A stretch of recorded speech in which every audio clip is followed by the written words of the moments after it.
I got money, guys. Oh, there you go. Nice. Okay, let's go ahead and call the meeting of the Rohnert Park City Council to order, Tuesday, July 22nd. My name is Gerard Giudice. I'm your mayor. And can we kindly call the roll, please? Councilmember Adams is absent. Councilmember Elward. Here. Councilmember Rodriguez. Here. Vice Mayor Sanborn. Here. Mayor Giudice. Here.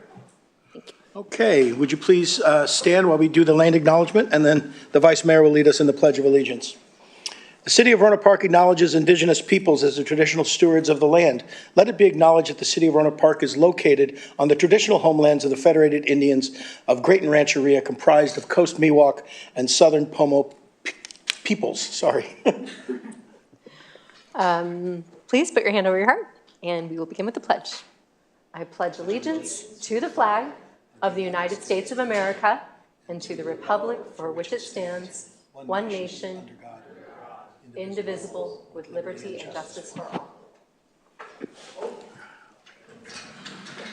Okay, we will start off with presentations, and we're going to do the Sonoma County Assessment Roll for 2025, 2026, and it's a pleasure to welcome Diva Marie Prado. And thank you. Please.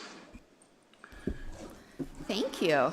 So I am Diva Marie Proto. I'm the Sonoma County Clerk Recorder Assessor, and we just wanted to come here today to present our county assessment roll that we just closed at the end of June and answer any questions you may have. And with me, I have Rhiannon Yeager, who's our Chief Deputy Assessor. So, went faster than I thought. So our roll this year is just over $127 billion. So $123 billion approximately is secured, and about $4 million is unsecured. So that means it's not something attached to a land or a parcel.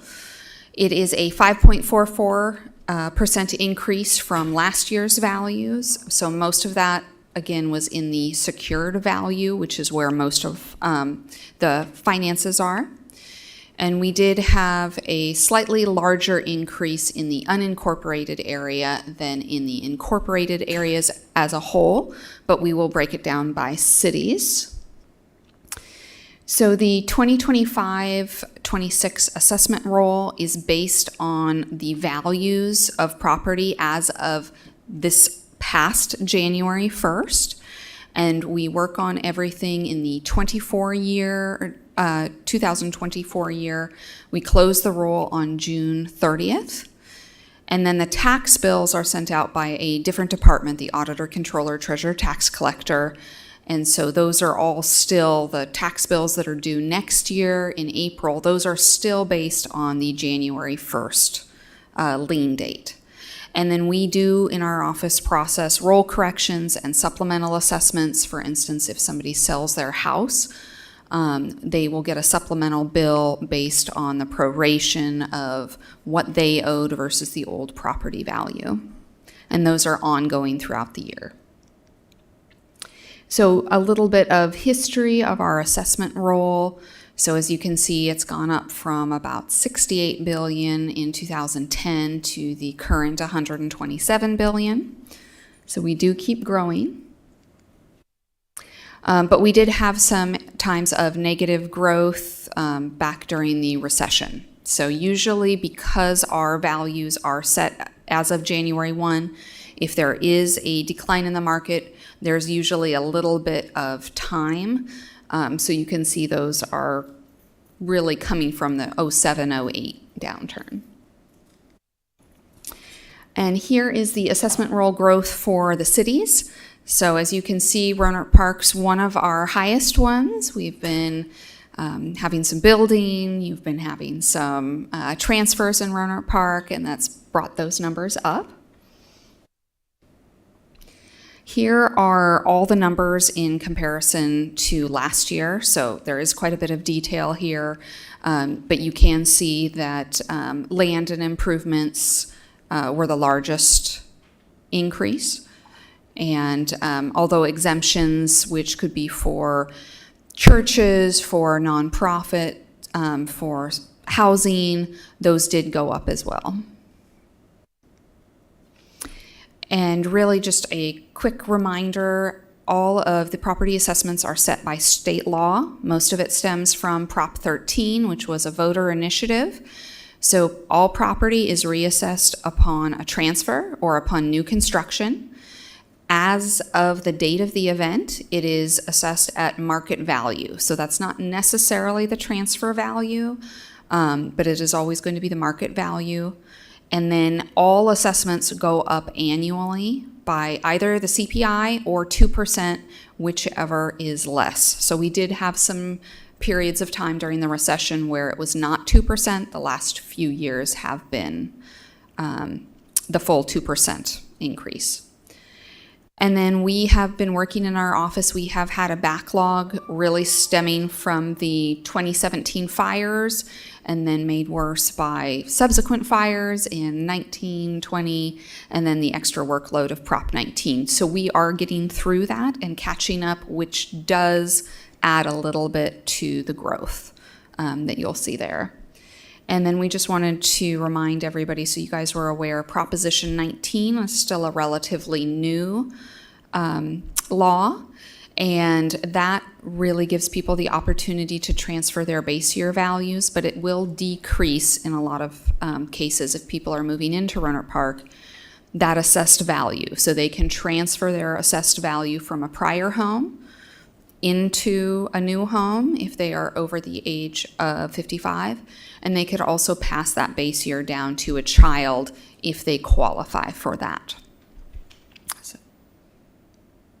And at this point, contact information is on the screen, and if anybody has any questions, happy to answer them. Well, thank you, and thank you very much for the presentation and the great information. I'll turn to my colleagues. Questions, colleagues? I don't have a question, but thank you for the presentation, and thank you for taking the time to come and do so. Thank you. Always good to see you. Do you mind going back to the slide that shows our growth? I wanted to see in comparison to what other cities.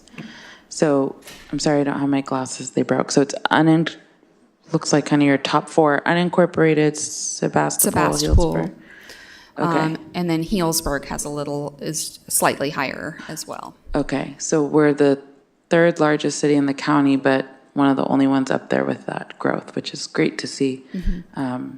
So I just want to make sure I was reading those correctly. Okay, thank you so much. Vice Mayor, any questions? I don't have any questions. Thank you so much. No, thank you. And I was pleased about the growth in Rohnert Park as well. And if you look at our financials, of course, property taxes are the number 2 source for revenue. And so we're very pleased that at least one of the top 3 is increasing rather than decreasing. So thank you very much. Absolutely. Thank you for having me. Yep. Have a great evening. Okay, now we'll go to department head briefings, and I believe the chief will come up and give us a presentation on the 4th of July.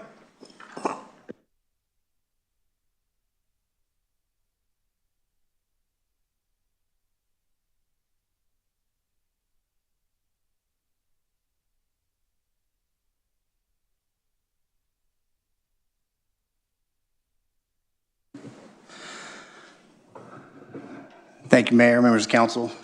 Thanks for having me tonight. We survived another 4th of July. I only heard about 200 times the fact that people want fireworks back, but other than that, it's normal 4th of July. So in looking at year after year, we do see that we're at about our 3-year average is about the same. Calls for service are down this year a little bit. I mean, still 121 calls is a significant amount of calls. I think, if I'm not mistaken, 36 were fireworks specific calls. So that still leaves about 80 calls that the officers were responding to during that time period, which started in the morning of July 4th and ended at 3 in the morning on July 5th. During that time, we're still responding to domestic violence calls, fights, alcohol-related calls, so stretched a little thin. Just go here real quick. So if you look here, I hope that's not too small. but it shows you we were fortunate. We had no fires that evening, which was nice. Normally we have a dumpster fire here and there. I was out and about till about 10 o'clock that night. I went from about 10 in the morning to 10 at night, and I was very pleased with the fact that we weren't seeing people coming into our community still doing even the Safe and Sane fireworks. I mean, I know it's occurring, but it's few and far between. Our problem is the illegal fireworks, and there's not a city in the country that's not experiencing that. When we can go through a night without a fire, we're very happy about that. No one lost any property. We did cite an individual the night before on the 3rd of July, lighting fireworks off actually in the packed parking lot. And then we actually cited another group yesterday for the same thing. So we've written 3 citations, none on 4th of July. We're just too busy. I was sitting because I know there's some areas that are kind of popular with fireworks, and wherever I would sit, they would go off in a different location. And then when I would move to that location, they would go off in a different location. So I found myself for about 2 hours just chasing fireworks, and I wasn't fortunate enough to catch anybody. But I think it comes down to there are individuals in our community that don't care about the safety or the personal property of others in our community, and they just feel like they got to light off illegal fireworks. And it's disappointing because it has an effect on people, animals, and so, we'll continue to try to figure out ways to figure out who they are, but very difficult to catch people on the 4th of July. They kind of run out, light them, and then they disappear into the night. I did drive around. I came into work the next morning, and driving through city, I could see the remnants throughout the city. I will say that K-section is a very popular place on 4th of July because of the fireworks at the Green Music Center. And I believe that the Jubilee and the Green Music Center fireworks helps a lot with what we're trying to do. But for those listening who were at K-Park this year to look at fireworks, I hope that next year you'll understand that those parks belong to the community and they're not yours to go trash and leave garbage in and just walk away. So if you're going to use the parks, my dad always taught me to leave a place better than the way I found it, and I would hope that you would take that and do that yourself. So I'm open for questions. Thank you, Chief. Thank you for the presentation. Do my colleagues have some questions? Who would like to start it off? Go ahead. Okay, I'll go.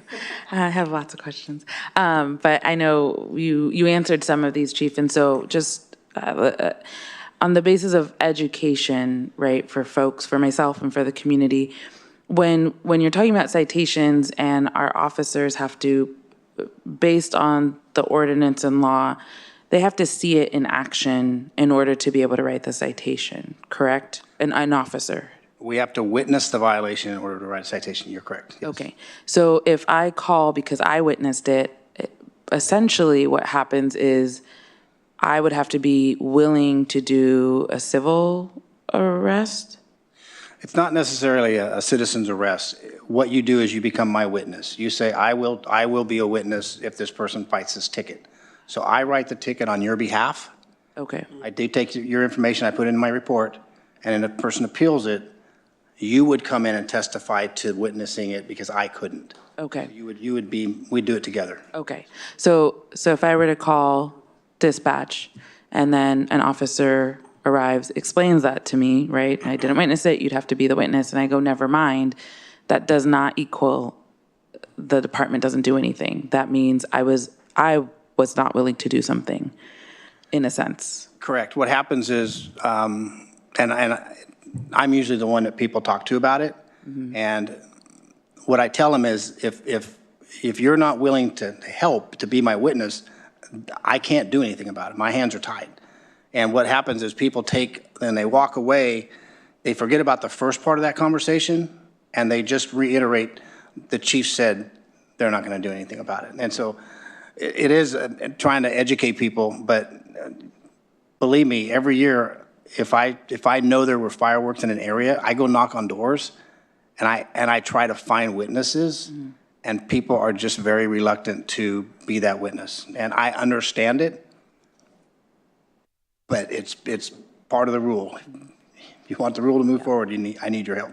So it's a little twofold. If you be a good neighbor, right? And the residents voted back in 2021 that they didn't want safe and sane fireworks. So that was a community decision that was made and passed. Illegal fireworks have always been illegal, even with the safe and sane. And so I'll say in my area, we definitely weren't up all night like in the past years. So there seems to be some reduction there. But it takes community to take care of community. And that's the same with K Park. Actually, a lot of the parks that people go to see the fireworks. I'm curious, and I don't, this actually isn't as much a question for you as it is for Madam City Manager. The Jubilee is amazing, and I'm almost curious of, God, I don't want to put more work on people. And I don't know if it would be through the city, and I'm just kind of throwing ideas out there, but when we know K Park is such a hot spot, is this maybe an opportunity to partner with a nonprofit, some nonprofits, or also our community services to be out there to help with cleaning up a little bit, or giving some people, the dentist will tell you, donate your bags of candy and you get a gift card. And so has there been discussion about something like that that can also help reduce the mess that's left? So thank you, Councilmember Rodriguez, I don't believe we've had that conversation, but it's definitely one that we can look at. Obviously, we would have to assign staff to be able to go out there, and, if we know that it's an area that gets lots of attention on that day, we can definitely look at that. Okay. It's just a matter of just assigning staff and obviously developing a budget for that, but we can definitely look at that. Or maybe Sonoma State's Foundation might be able to, I don't know if they're in here, but if you're listening, just some partners, because if we see it, it's easy for us to just say, it's always a mess, it's always a mess. And Sure. If we're not going to discuss potential solutions, then it's kind of the same thing. I can't keep walking around saying the chief doesn't do anything if I'm not willing to be a witness, right? So Yep. Otherwise, I'd like to say thank you to the department, because it is a lot of calls, and we know, even in Europe, they see when there's big soccer matches, it really, really intensifies and brings a higher volume of domestic violence calls. And that those calls are never easy to hear or to go to. And so I do appreciate the department's response to any of these calls and the work that they do. And I think the patrolling has also helped mitigate some of, folks still doing the illegal fireworks. And then I hope people kind of see too what happened in Yolo County, how dangerous these are.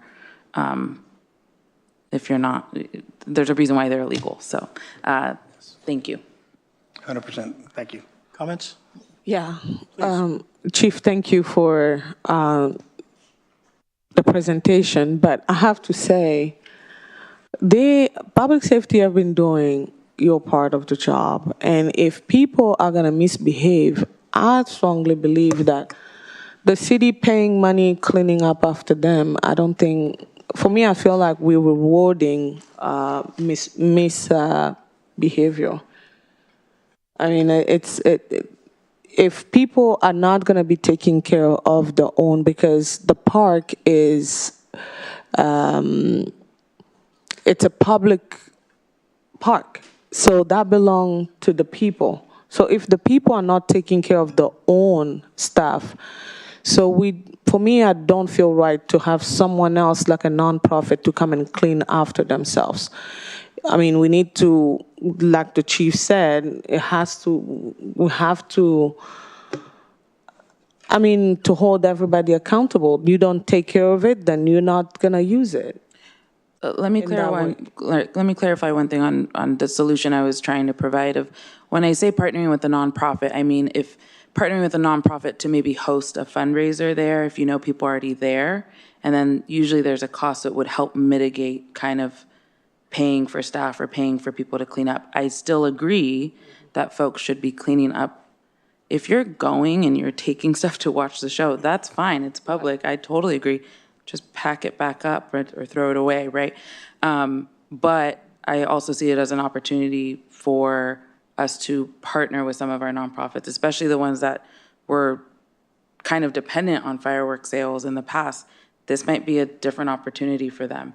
What that looks like, I don't know, and it's an idea, but I just want to be clear. I'm not asking the nonprofits to come clean up other people's mess. I'm asking if we can partner, and if kind of we see people are enjoying and having an event already, why not make it a more kind of productive use of the area?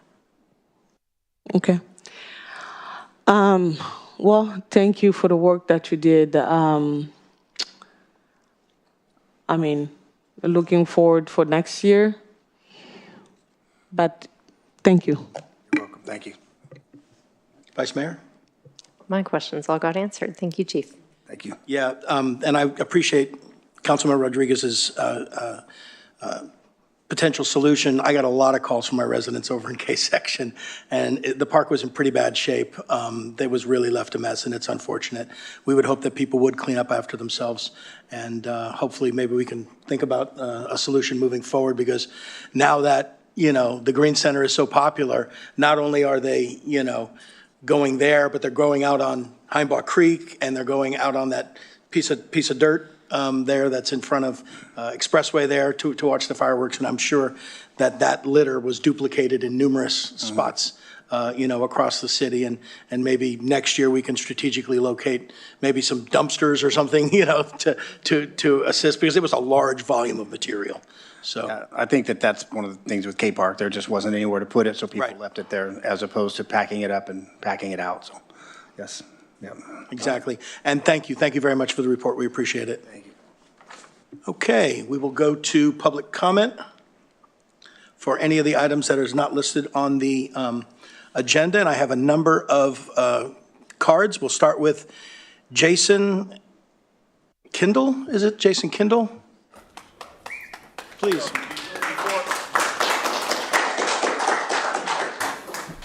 So before I read what I wrote, I just want to comment on the last item. Illicit fireworks it's good and it's bad depending on your community.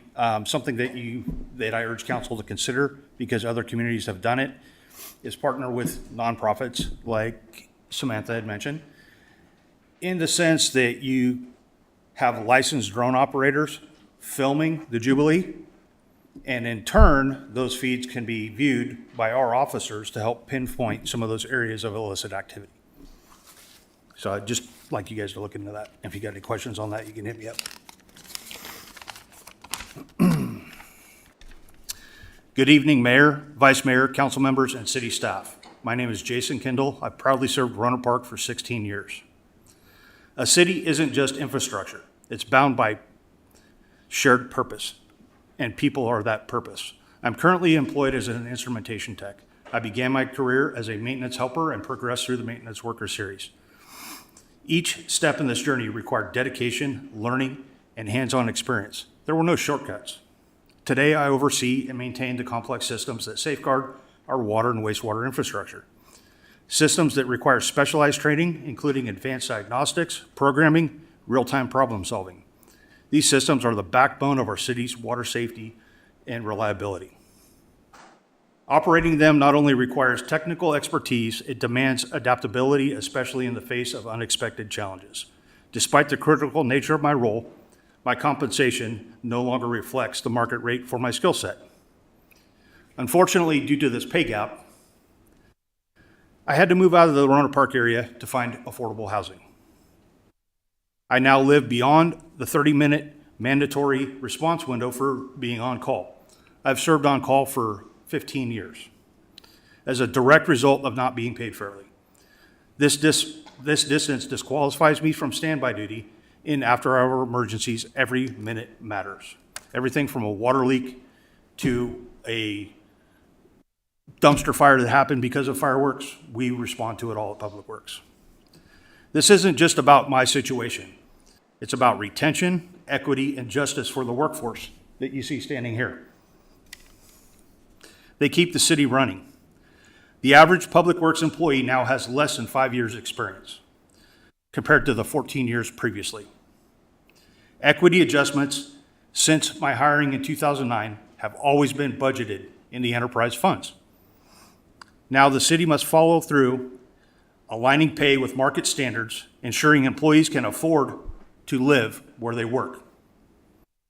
For these reasons, I stand firmly behind my bargaining team and urge council to reconsider these policies. And I'll just close out with this. If Rohnert Park wants excellence, it must invest in those that deliver it, day in and day out. Thank you. Thank you.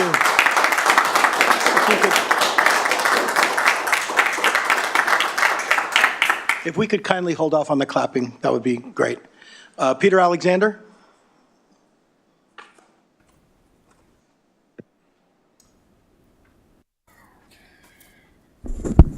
Oh, good afternoon. Another beautiful day. So I woke up this morning at 3 o'clock and I wrote down this spirit-based poetic missive. And it's basically geared towards the women to arise free of all compromise and lead all out of these patriarchal religions of hypocrisy. The hammer of God, all time is now is the time. A teacher to capture your attention so as to maintain spiritual suspension, to enrich our attitude, to strengthen our gratitude, our soul free and elevate in fulfilling our personal destiny's date, to set fire to our spirit for all the world to hear it, to be uniting us all together into an action, all oppressions to sever, to clarify without guessing the true power and intention of God's gifted blessing. For this timely question now and here, as I am Peter, I am commanding till every knee to earth remanding, all worldly systems frozen. As the power of Christ this world could never heist, now undeniably arisen. As lightning and thunder from beyond and down under, 40 nights, 40 days, I say it, you hear it, it is so, it is done. Amen, amen, aho. I read this to 50 mostly Indian women today at the Petaluma Center to which I was invited. They appreciated it so well, they asked me for more as I advised them that patriarchy religious hypocrisy needs to be replaced by feminine authority. The fearful men and their hundreds of male security demand that I cease sharing what I received in my dream this morning at 3 a.m. I advised them if Baba Ji was indeed a spiritual master, he would not feel frightened and threatened as these males. The women displayed appreciation and power and inquired further, to which I complied. I found them strong, confident, and very open. So regarding the SIU blaming City Council, when spiritual law is denied, all man's laws mean almost nothing. And Harry Bridges did not blame City Council. He simply did the general strike and took charge. Why waste time? I doubt that they're responsible, but even if they were, that's not where your power lies. Why are you paying mortgages and rents? You're the ones that are supporting your own abuse by supporting the usurious bankers and their lawyerly minions. You have the power to change that. You don't blame them. They got nothing to do with your power. So the power is with us, and blaming public servants is not the answer. I recently found out, I'm wasting time on this one. So I would submit to you that the power is the feminine authority. The power is in the general strike, nothing short of the general strike. Over in India, they're striking all over the place. The United Farm Workers need your help. Get on board. Listen to your heart. They're not the problem. We've always been the problem, supporting the bankers with our mortgages and rents and our PG&E that's owned by Rothschilds. Thank you. Thank you. Okay. Bobby Bowman, sorry about that. Needed my spectacles. And then we'll be followed by David Valencia.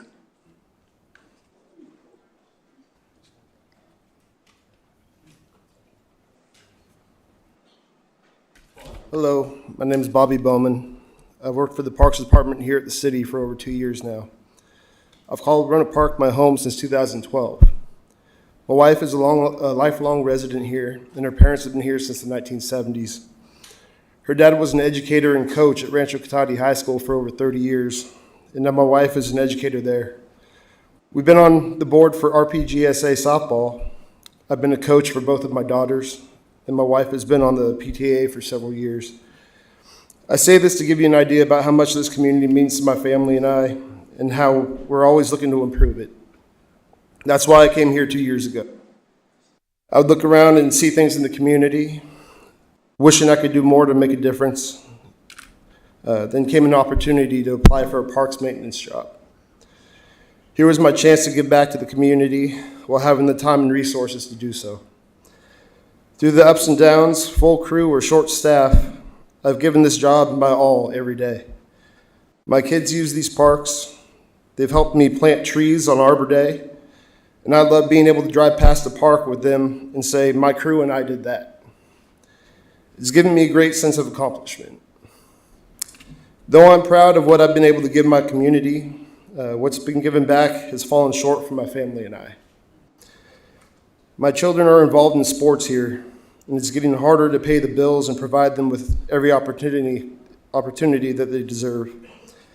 I don't want to have to look them in the eye and tell them that they can't play anymore because Dad can barely pay the bills. I speak for both myself and my colleagues when I say we only want what's fair. Bills go up, cost of living goes up, but our wages aren't keeping up.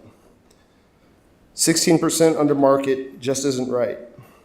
Please step up and take care of the people who work so hard to take care of this great city. Thank you for your time. Thank you, Bobby. David Valencia, please.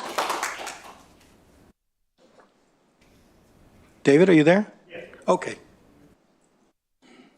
And then it'll be Sean Lestenhager. And I'm sure I butchered that last name. Welcome. Hello, Council. My name is David Valencia. I have been employed with the City of Rohnert Park since 2018. Currently serve as Utility Service Representative. I am the Chapter 1021 SCIU President and a member of the negotiation team for the City of Rohnert Park. I am here this evening to express my strong support for our bargaining unit and to share my growing concern about the city's direction regarding compensation for our workforce, specifically public works. Our membership group is now 16% under market, and the city has no plan to bring our membership to market. We are simply asking for a 3% wage increase that would only cost the city approximately $141,000 in ongoing monies. We are not asking for anything more than what public safety received from this very same council last year. We are asking for fairness. This is the friendly city, and if things keep going as they are, it will be extremely difficult to keep my family here in the city where I currently live, work, and have called home for over 30 years. I hope you see that we aren't looking to bankrupt the city by any means, but we are looking for a livable wage increase to keep up with increasing medical costs and inflation. Thank you. Thank you very much. Sean? And then after Sean, David Owen? Welcome. Good evening, Council. My name is John Lestingay. I'm sorry. Thank you. I'm here tonight to give a message not only for myself and my family, but also coworkers and the families who many live right here and work in Rohnert Park as I do. I have been an employee for the city. Take these off. See, sunglasses work some ways and some don't work the other. I've been an employee for the city of Rohnert Park since 1994, when I started here as a seasonal worker. When I started working here, I found a proud and kind team of coworkers committed to serving this community with pride, and a government committed to make sure not only would the city the city was taken care of, but its employees as well. Rohnert Park was known back then to be the #1 employer on the 101. They paid well and offered great benefits package. Between the group of coworkers and what the city had to offer, I chose on this path, eventually becoming a full-time employee and serving the community I live in. But oh, how times have changed. In just over 30 years, we went from the top to the bottom on the 101.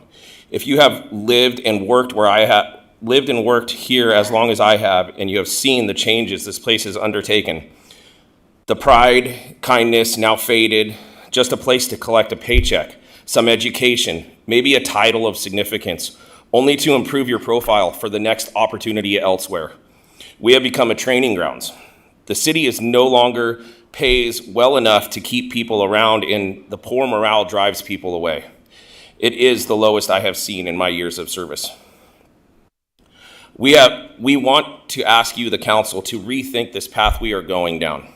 to invest in your biggest asset, the employees, and offer a reason to not only come and work for the city, but to stay for a career, to give the pay and benefits comparable to other agencies, opportunities to promote, and to bring back that pride that once was.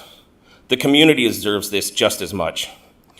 When you have a happy, devoted worker that loves their job, you and the community will get so much more out of them.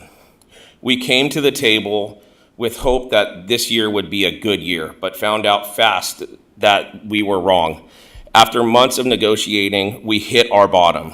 We are now requesting 3% salary, just for as our coworkers at Public Safety received. To have a holiday be a holiday without having to burn vacation time. To take our trucks for duty staff, not have them taken away at a time when everything is costing more and our wages are not going up. This is not even close to getting us where we need to be, but hopefully this keeps us above water and around long enough for the city to make things right. Maybe someday this place can come back and be number one on the 101 again. Thank you for your time. Thank you. David? And then Travis. Yes, thank you, David. Thank you. Of course. Good evening, council members. Welcome. My name is David Owen. I work as a water system supervisor here for the city, and I've been working for the city for Public Works Department for 6 years. And I'm here tonight because I refuse to stay silent while my colleagues are treated unfairly. You approved equity adjustments for non-exempt staff, those who do the real hands-on work in the city, but those raises unfortunately never came. Instead, you raised water rates and used the money to give executives raises. That's not just disappointing, it's a betrayal of trust. You had a chance to do the right thing, to fix long-standing pay disparities, but you chose to reward the top instead of lifting the base. This isn't just a budget issue, it's a question of values. I'm asking you to make it right, to restore the equity adjustments, honor your commitments, and prove that the city stands for fairness, not favoritism. Thank you. Thank you. Travis? And then Martin. Welcome. Good evening, council members. My name is Travis Balzerini. I'm the regional vice president from SEIU 1021. As you've heard from your own employees today, they are having a difficult, if not impossible, time living and working for you. You should be ashamed of yourselves. They just want to have a decent life here and to do a great job for you and your citizens. I don't see what the problem is. You guys have budgeted conservatively every year. We've looked at all your budgets. There's not been a year where you've possibly hit those low numbers you projected. And yet still you come and you say, there's no money for you. There's one-time money for you. These people deserve health care and a 3% raise. That's a minimum that you can offer. So please look at your values and look at your employees and your community and invest where it makes sense. Thank you. Thank you. And finally, Martin. And if anyone else would like to speak, please, there's speaker cards right there, or you can just come up to the podium. Martin, welcome.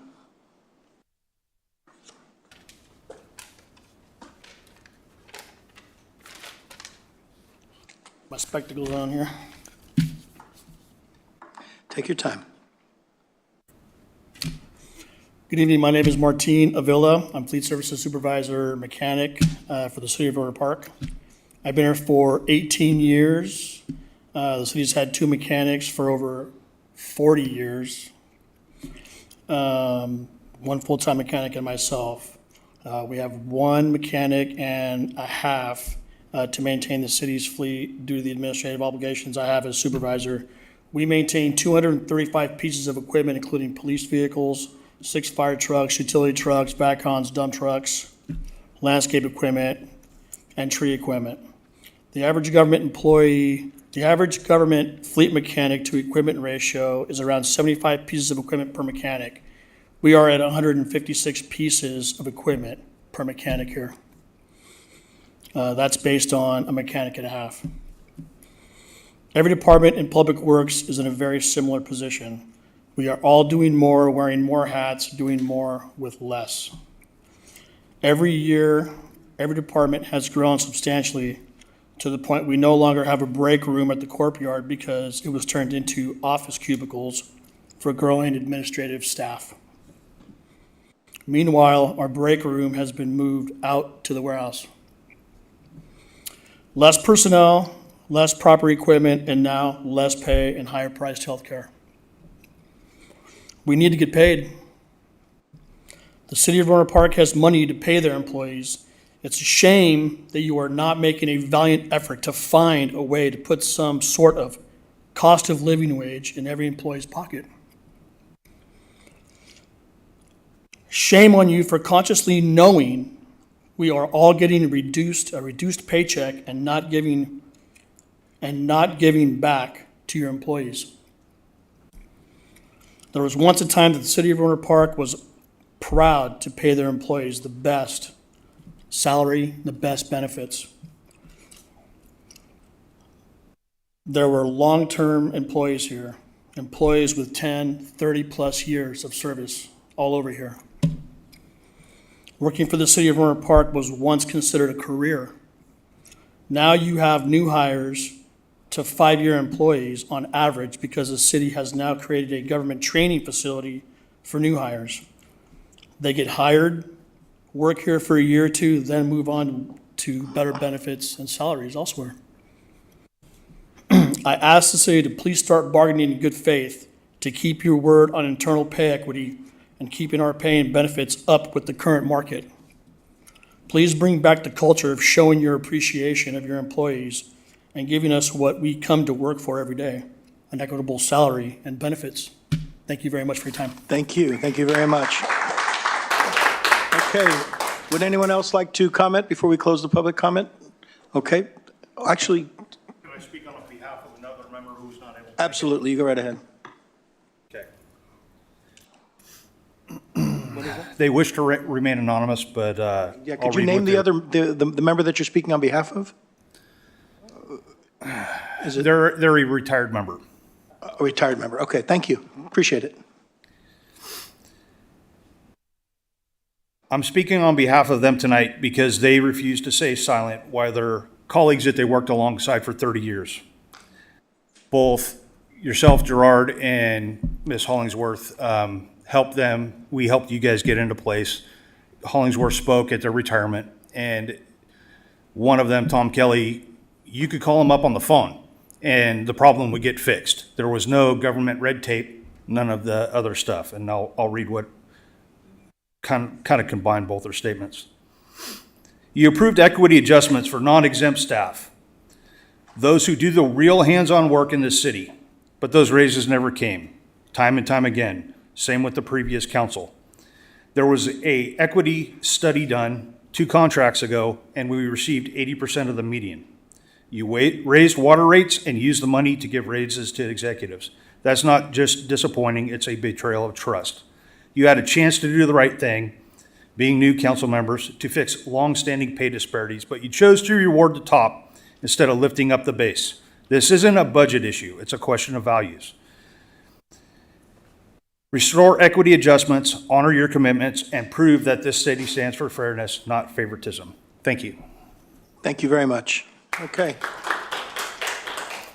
All right, that will end the public comment section of our. SEIU, let's leave. I'd like to go to the consent calendar. Do any of my fellow?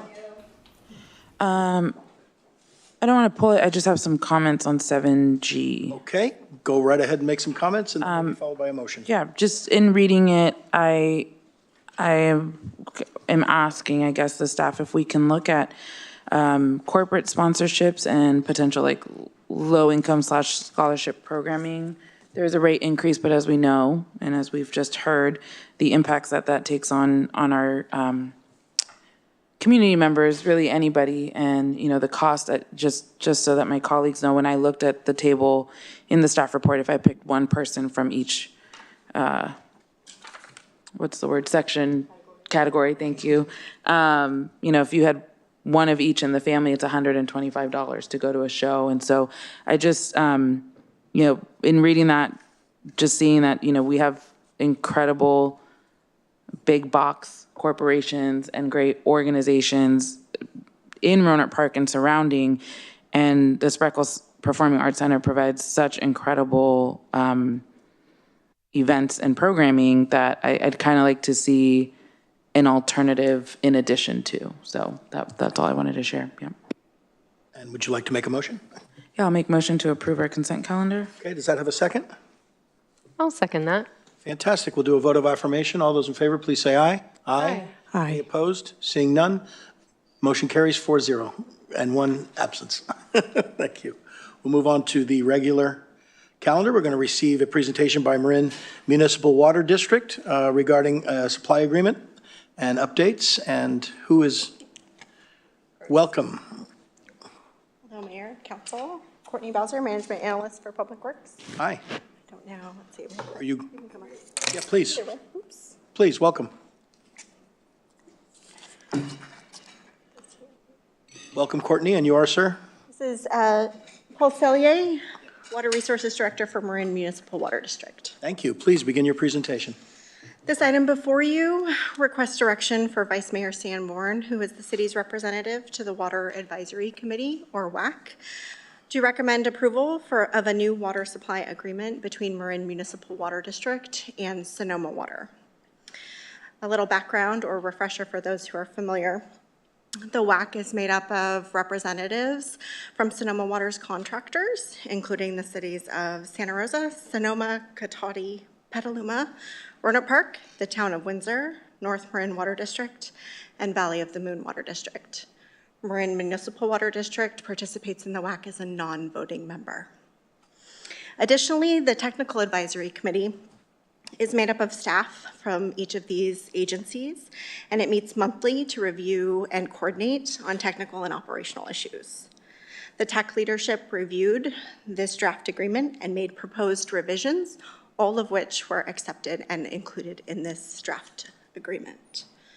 On June 2nd, during its regular meeting, the TAC voted unanimously to recommend that the WAC approve this item at its August 4th meeting.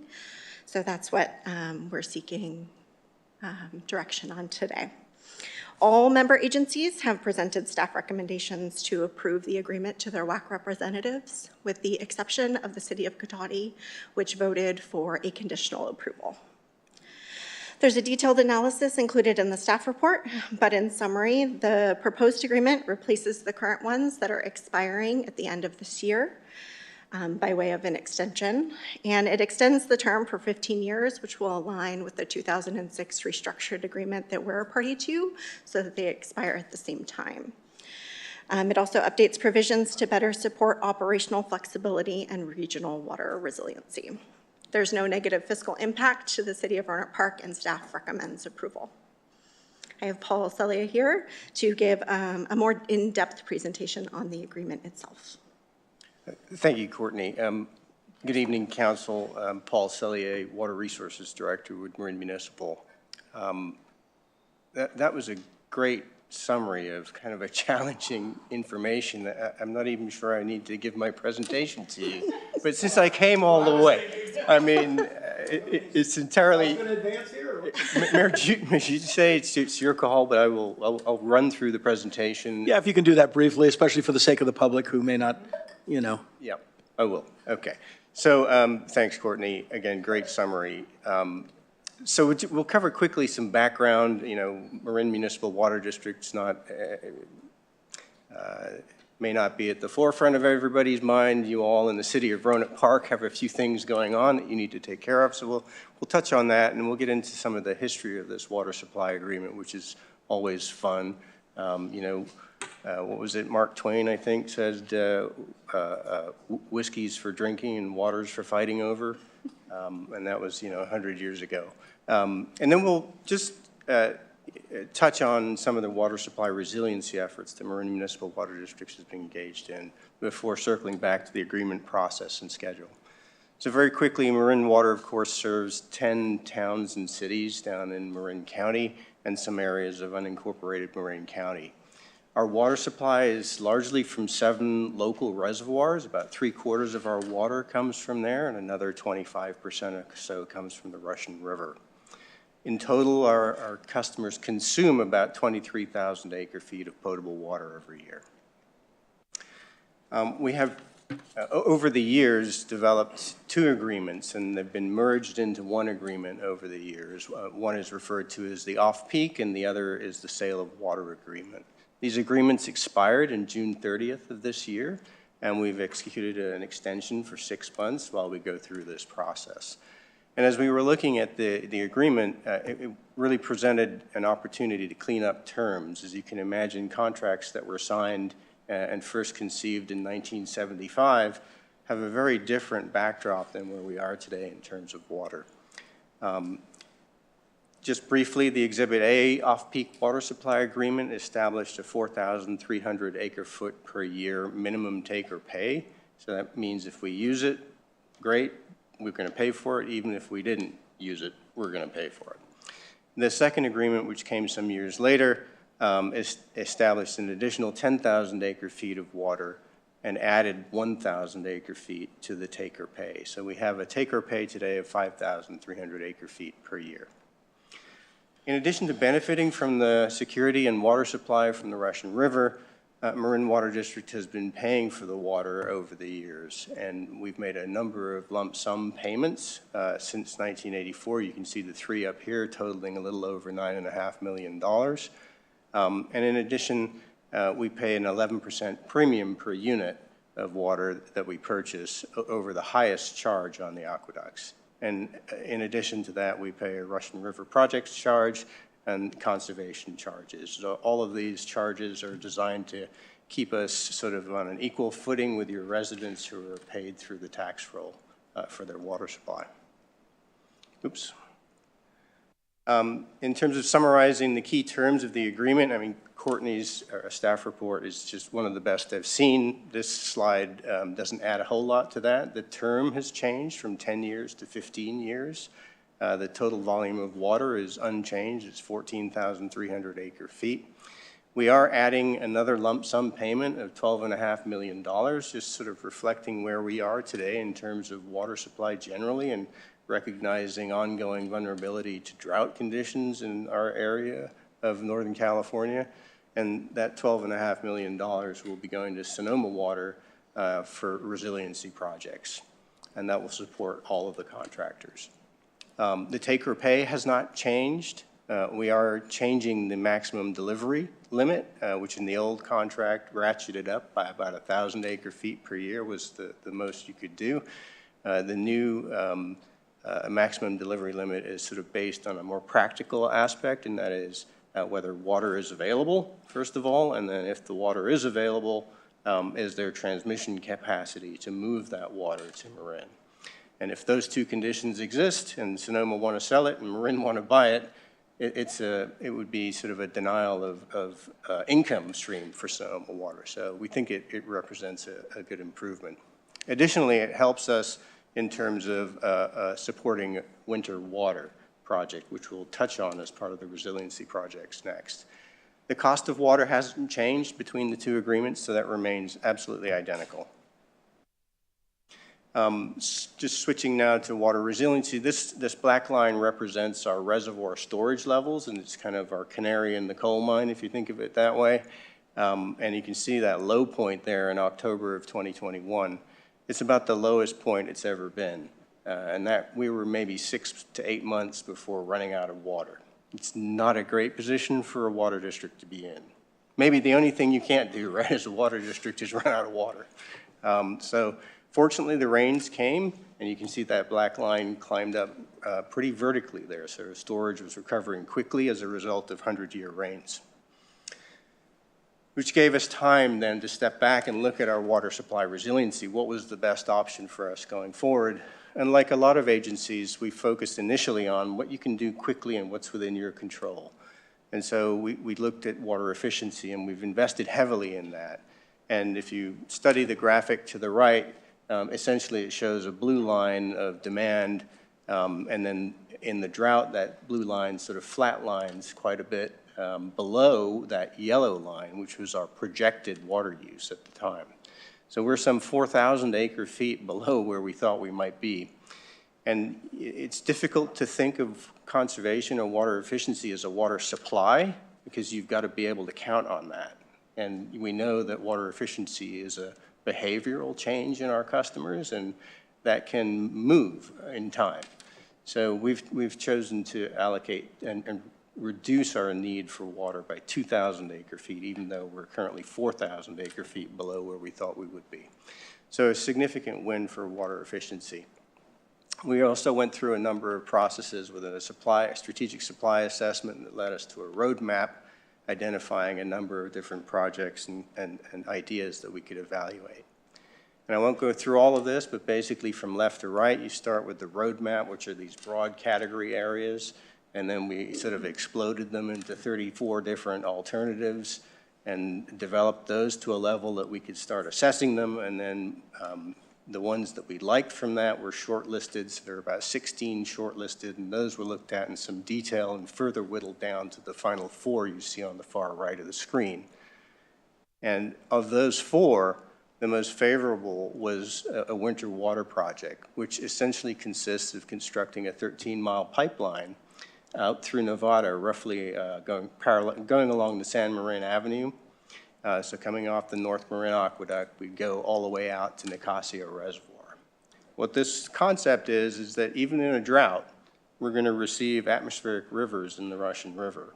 And those flows in the river will come up above the minimum in-stream flows, and we'll be able to tap some of that water when all of our demands are down, right, because it's wintertime, and so there'll be capacity in the transmission system and Sonoma's facilities to move this water, and we'll be able to place some of that water in Nicosia Reservoir for use during the dry months of summer.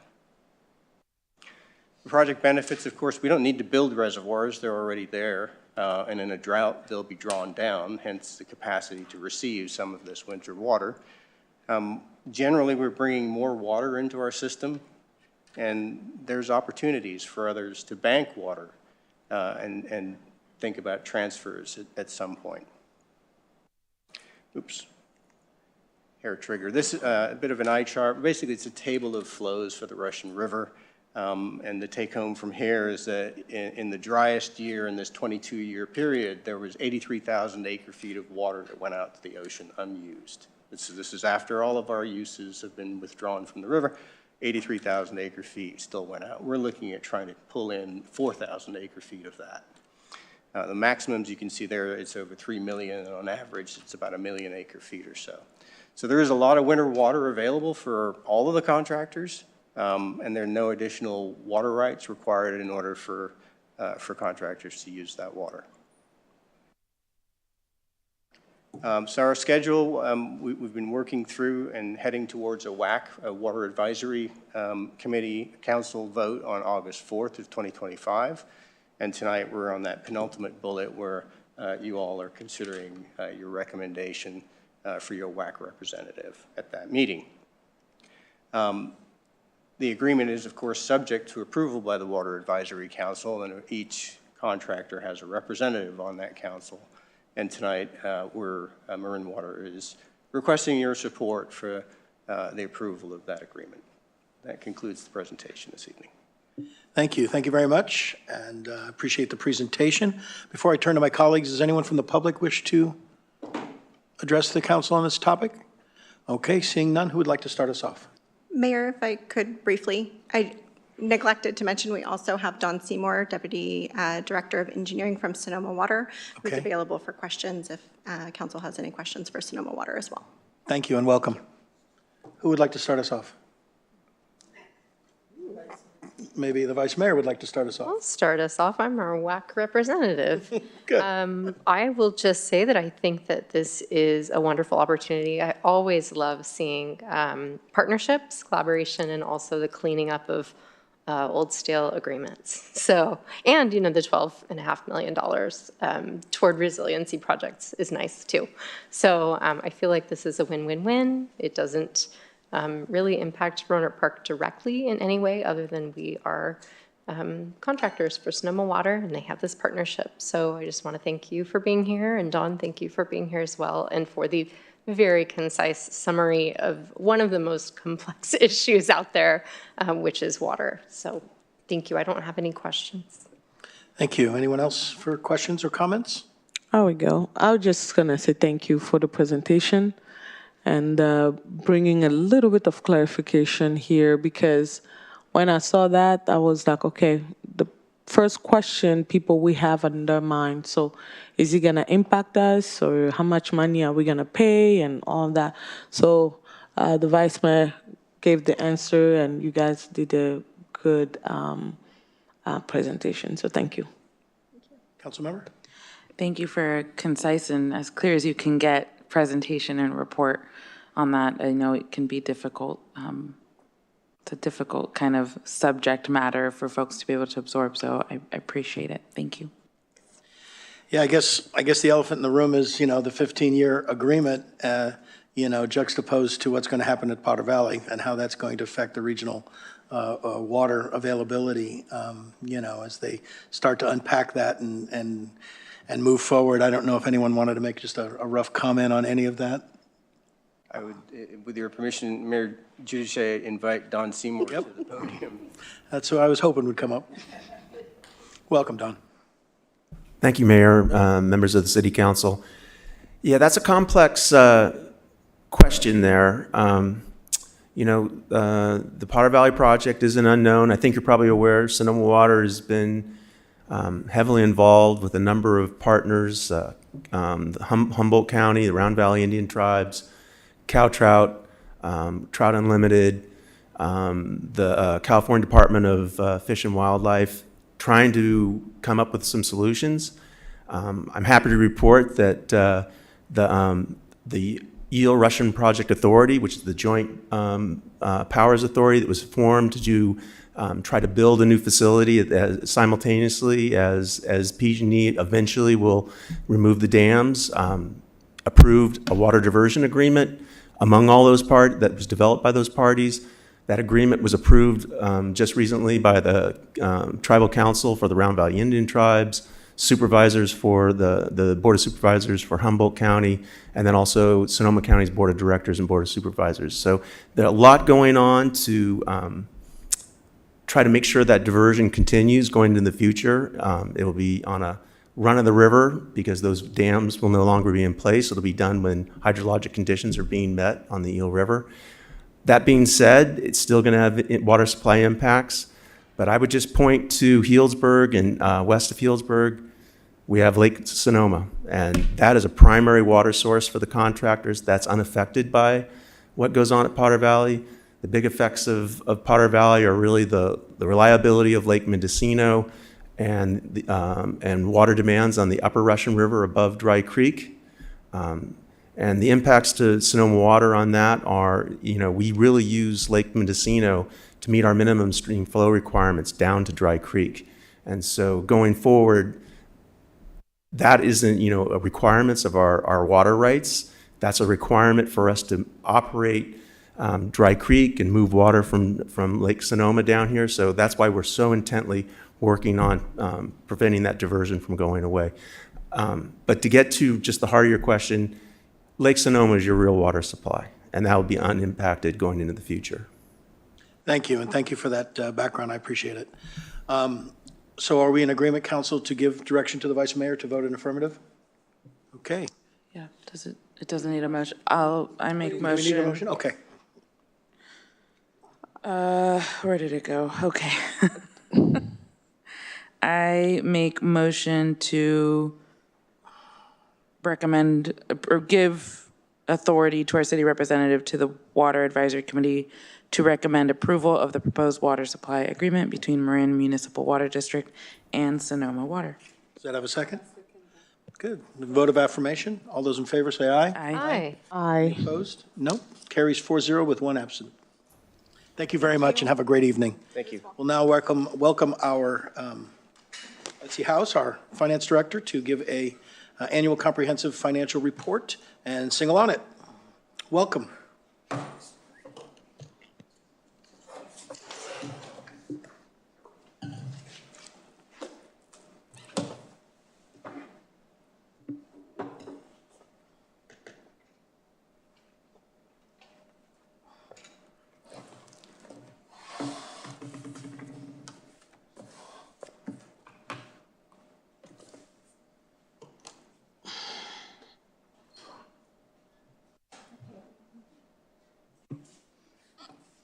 Good evening, Mayor, members Good of the... evening.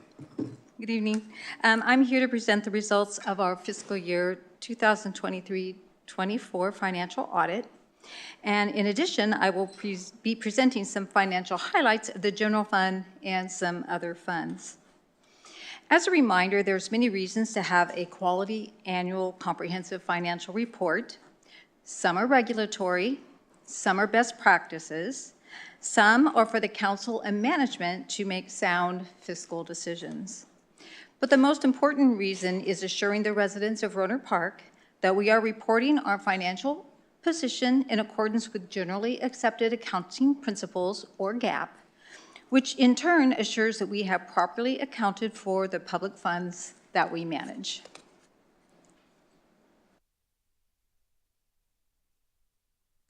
So first, I would like to talk about the auditor's scope of work. The city's financial statements were audited by the PUN Group, and the audit team was again led by Andrew Roth, who is a partner in the firm. The PUN Group has been our auditor since fiscal year 1920. They perform the financial audit, which results in the ACFR, or Annual Comprehensive Financial Report. They also perform the single audit, which is an independent audit of non-federal entities' financial statements and federal award expenditures. The audit is conducted to ensure that the entity is in compliance with federal requirements and that the grant funds are used properly. The audit is applicable to non-federal entities that expend $750,000 or more in federal awards in a year. So sometimes, like this year, we don't have a single audit. Next is the agreed-upon procedure engagement report for the GAN limit. Although this is not an audit, this is a set of procedures for the purpose of evaluating whether the city's appropriation limit scheduled for the year ending June 30, 2024 complies with the requirements of Section 1.5 of the Article XIIB of the California Constitution.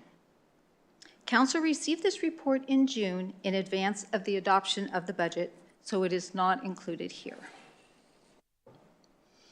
So the auditor also provides other non-audit services.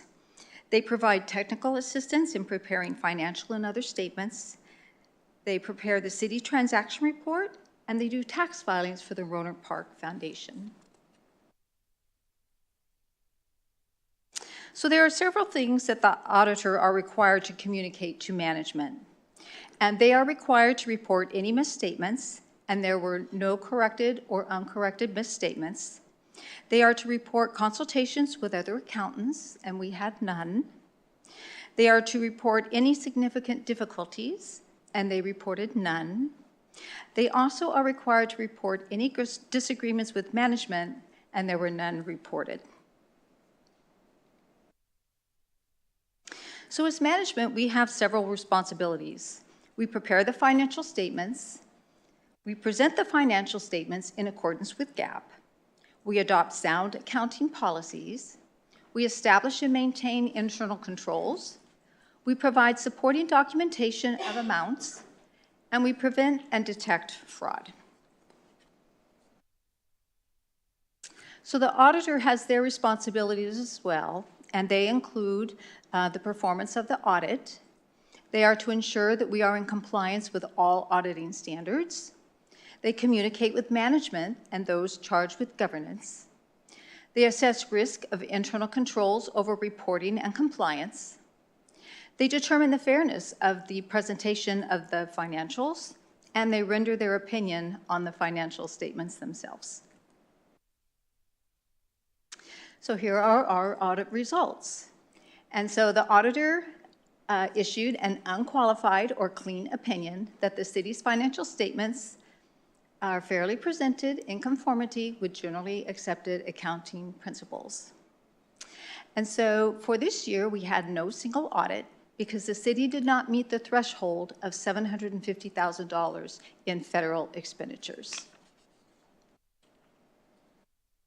Although we did not have a single audit, we did have a review, and when the audit, they don't perform a single audit. In accordance with Generally Accepted Government Auditing Standards, or GAGAS, the auditor is required to provide a report on internal control over financial reporting and on compliance with other matters based on an audit of financial statements performed in accordance with the government auditing standards. And that is a mouthful for a name of a report. Although we did have a clean audit, we did have one remaining finding that has carried over since fiscal year 21-22. And that was that we had a significant deficiency because we were not current on our bank reconciliations. And I'm happy to let you know that we are now current. We've been current for several months, and those cash reports have been coming, regularly scheduled item on the agenda. Next, we're going to have the highlights of the general fund. And the general fund is the main operating fund of the city and is used to account for and report on all financial resources not accounted for or reported in another fund. Okay, first we're going to talk about the revenues. And here we have a pie chart that shows the revenue by category that make up the $48.2 million in general fund revenues received in fiscal year 23-24. $35.1 million, or 72.8% of all revenues, were derived from taxes, which includes property taxes, sales taxes, the transient occupancy taxes, and the franchise fees. The next two largest categories of revenue received are charges for services and licenses and permits. On this slide, we compare the fiscal year 23-24 actual revenue to the fiscal year 22-23 actual revenue by category, and we show the percentage that each category is of total revenue. Overall, revenues were down $4.7 million, or about 8.8% over fiscal year 22-23. So property taxes as a category was up about $600,000, or 5% over the previous year. The property tax increases are mainly due to $337,000 increase in the motor vehicle license swap for property taxes, a $225,000 increase in secured property taxes, $123,000 in redevelopment property tax trust fund revenues, and offset by a $47,000 decrease in real property transfer taxes. Sales tax decreased by approximately $200,000, or 1.3% over last year, and this was due to reduced collections and some business closures that reduced the overall sales tax for the Bradley Burns and the Measure A sales tax. Transient occupancy taxes, or TOT, is down approximately $800,000, or 17.4%, due to some hotel closures, a slight reduction in out-of-town visitors, and hotels being delinquent on reporting payments. Franchise fees is up by approximately $300,000, or 9.7%, mainly due to a $385,000 increase in refuse franchise fees. Intergovernmental revenue decreased by $6.2 million, or 82%. $5.2 million of that decrease was due to the American Rescue Plan Act, or ARPA, revenue that we received in July of 2022 from the federal government to provide economic relief during the pandemic. We also had a $1 million decrease in grants. $784,000 of that was from Sonoma County for the Labatt Landing Homeless Grant revenue. These funds were not lost, they were moved to a special revenue fund in order to better account for them. So although we had the reduction in the general fund, we did get the funds and we did spend the money. There was also a $330,000 reduction in the County of Sonoma Measure O SAFE funding over the prior year. The grant amount awarded from the county was approximately $384,000. Interest and rents increased by $2.2 million, or 733%. This was due to net investment income increases of $845,000, and this was from higher yields on investments and a higher daily average amount of dollars invested. $1.3 million of that is non-cash. So during the course of the audit, we are required to value our investments at fair market value. They don't become real dollars until the investments mature or they are sold. And at that time, they may be valued however they are placed in the market at that time. So although we record it as revenue, it's not cash in our bank. Charges for services decreased approximately $800,000 or 15%.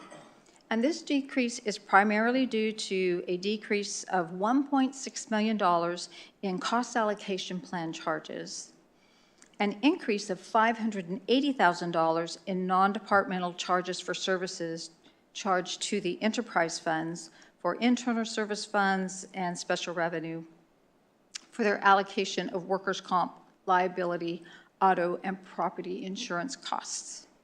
This was offset by a $200,000 decrease in developer deposit revenues. The last item I'm going to discuss on revenues will be the licenses and permits, and they increased by $100,000 or 3.6%. This increase is attributed specifically to a $100,000 rise in business license revenue due to stepped-up collections efforts post-COVID by finance and code compliance. More information on revenues can be found on page F30 in the ACFR. So now we're going to look at the general fund expenditures. And here we have a pie chart that shows the amounts that make up the $48.8 million of general fund expenditures for fiscal year 23-24 by functional area. So the biggest category is general government, and that is because it is made up of so many different components. It includes city council, city manager, city clerk, economic development, communications, finance, legal, human resources, and development services, and homelessness. So all of those are categorized into that medium blue area that's $21.1 million. This also includes the non-departmental costs of about $11 million, which is for the general admin costs of $5.7 million, retiree medical costs of $1.4 million, general liability costs of $2.6 million, and workers' compensation costs of $1.3 million. Public safety in the teal blue has the next highest general fund expenditures at $20.9 million. Parks and Recreation in green is next with $3.1 million. And this area includes general park maintenance, recreational centers, swimming pools, community programs, and administration. Capital outlay in the salmon color is at $1.8 million. Public Works in the burgundy at $1.5 million. And cultural arts and debt service are last at $200,000 and $100,000 respectively. And those are just the little tiny pieces of the pie that are hard to see up there. On this chart, we compare fiscal year 23-24 actual expenditures to fiscal year 22-23 actual expenditures by function and show you the percentage of expenditures of each functional area is to the whole of the general fund. Overall expenditures decreased by $3.4 million, or 6.5%. Over 91% of this reduction occurred in the general government function, and nearly all the rest, 8.8%, came from reductions in public works. The $3.1 million reduction of the general government expenditures is mainly attributable to a $2.5 million decrease in contracted costs for the unhoused population. The unhoused contracts were moved from the Special Revenue Fund to the Homeless Special Revenue Fund. So the monies were spent, they were simply not spent out of the general fund. A a $1 million decrease in salaries and benefits, mainly from the city manager's office and finance, $300,000 decrease in general liability insurance premiums. These savings were offset by a $300,000 increase in general liability self-insured losses, which is the result of a higher number of claims over fiscal year 22-23, a $200,000 increase in developer deposit expenses, which is offset by an accompanying revenue, a $135,000 increase in retiree benefits, medical health, vision, medical reimbursement, and medical management reimbursements, and a $100,000 increase in workers' compensation premiums. The $1 million increase in public safety expenditures is primarily due to $550,000 increase in police salaries and benefits and $700,000 increase in fire salaries and benefits. This is offset by a $119,000 decrease in public safety emergency preparedness salaries and benefits, and a $79,000 decrease in police fire equipment and small tools. Public Works decreased by $1.5 million over last year, and this is primarily due to $1.3 million of savings in salaries and benefits, a $444,000 increase in labor reimbursements or negative expenditures, which reduces costs. This is offset by a $255,000 increase in contracts for the sustainability program, stormwater maintenance, and street maintenance.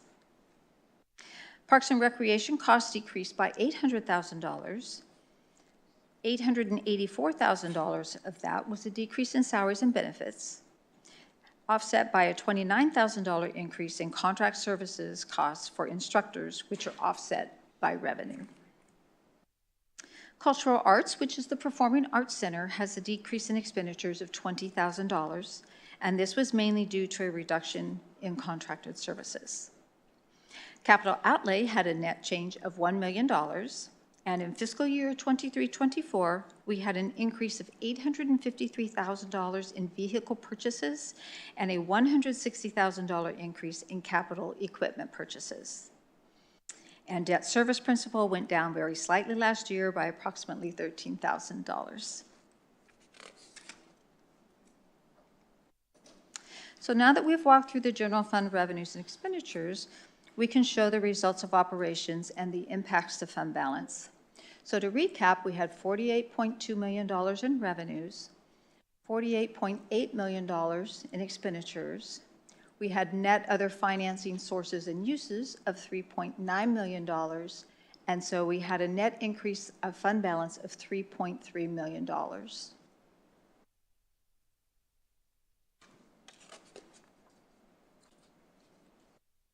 So here's an overview of the general fund on a budget to actual basis. And on this slide included are the original budget, the final budget as amended, the actual amounts incurred, and the actual variance to final budget. The original to final budget resulted in an increasing use of fund balance of $6.6 million. Encumbrances, purchase orders, amendments adopted by the council, and other factors play into this change. The most significant contributor to the increase was the rolling forward of capital improvement projects funding in the amount of $7.8 million, and that's what most of that is. Actual revenues fell short of target by nearly $2.9 million, mostly due to less collections in transient occupancy tax of about $700,000, $500,000 in sales and use tax, $2.8 million in rebudgeted unrealized ARPA funds, $390,000 of SAFE program funds that were moved to the Special Revenue Fund, $200,000 in grants, $400,000 in developers' fees. And these shortfalls were offset by $1.4 million of greater interest income, again due to better yields and higher reserves invested in various instruments. There was also $700,000 additional other and prior year revenue. There was $250,000 for general liability and workers' comp premiums, $200,000 in prior year revenue deposits in transit, and $250,000 in police 4850 reimbursements, and that's when they are off on medical leave. Actual expenditures compared to final budget were lower by $5.6 million, and these amounts are comprised of $636,000 for the city manager, city clerk, economic development, and communications. And of that, $262,000 was in salaries and benefits savings, and $373,000 in operational savings. We had $2 million savings in development services. $530,000 of that was for salaries and benefits due to vacancies, and then $920,000 of contractual homeless services moved to the special revenue fund, and $700,000 for staff augmentation contracts that were not fully utilized. We had $2.7 million savings in public safety, and $2 million of that was for savings in salaries and benefits, and we had about $700,000 in operational savings. We had $1.7 million savings in public works, and of that, about $384,000 was for salaries and benefits, and $1.3 million was for contractual services. These savings were offset by a $1.4 million increase in capital outlay and other general government costs. So as mentioned previously, the actual net change in fund balance is $3.3 million, and you can find more details by looking at pages F105 through F107 in the ACFR. So the next two slides present the breakout of the general fund balances as of June 30 to 24. Based on GASB requirements, funds are categorized as non-spendable, restricted, assigned, or unassigned. The assigned amounts are based on current policies and listening to council concerns, and assignments can be redirected at any time based on council direction. So to start at the top, we had about $50,000 in non-spendable funds, and those were for prepaid items. So we paid a bill last year that would actually carry forward into the next year. And so we have to set those funds aside. We had $522,000 for retirement benefit reserve, and that's our PARS trust. $31,000 for housing projects for the housing agency. $100,000 for the senior center, and that was a donation, and we are going to be sending that money over to the senior center special revenue fund as part of the next year's budget, so that won't be here anymore. And for assigned funds, we had an operating reserve of $10.5 million. Now, our policy calls for 17%, but because we did not have sufficient funds to do that, it actually landed at about 16.8%, so it's still pretty close. And the same thing with our contingency reserve. It's at 4.5% at $3.1 million instead of the 5% per council policy. Our retirement reserve is $4.1 million. Infrastructure reserve at $6.6 million.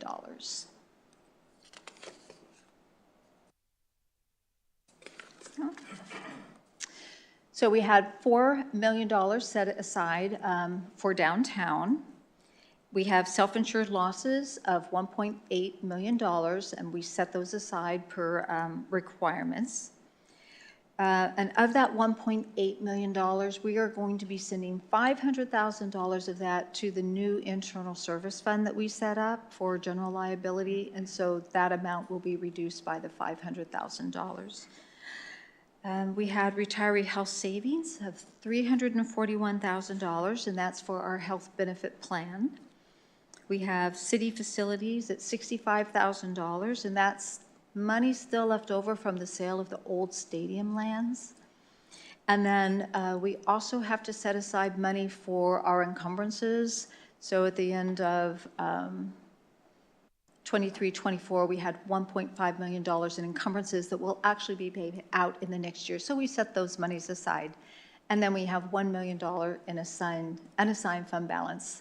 And so that is a total of the $33.7 million. And if you want to look at more detail, you can look it up into the footnote 11, which is on page F94 in the ACFR.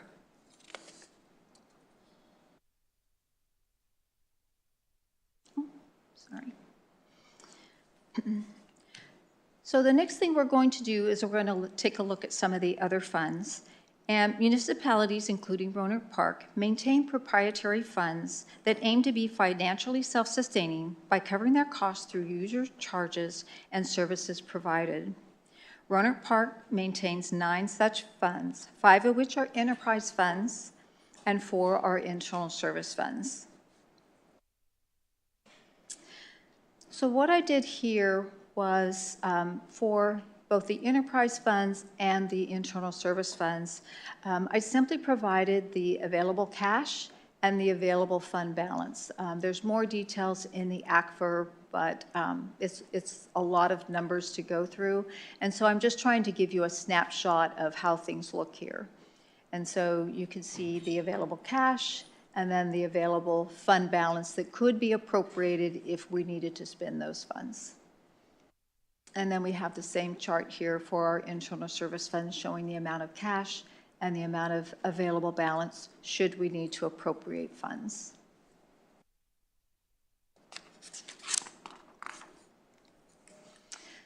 So another thing that I wanted to do was to just give you a little snapshot of the Rohnert Park Foundation. And although it is a separate legal entity, it is considered a blended component unit of the city, and therefore it is included in our annual comprehensive financial report. The city upholds administrative responsibilities for the foundation, budget adoption, and operations.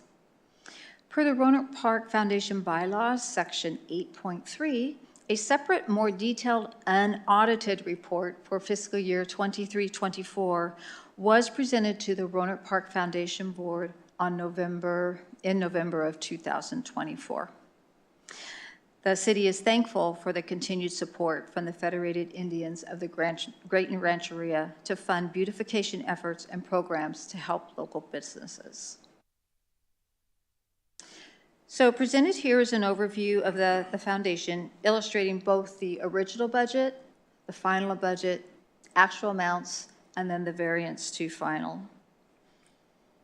So focusing on the revenue line in the last column, we had $69,000 more than what was budgeted, and this was mainly due to having greater interest income than what had been projected. The expenditures, the variance of $365,000, was mainly due to unexpended small grants programs, delayed municipal projects, and savings from the Petaluma People Services Hub retrofit costs.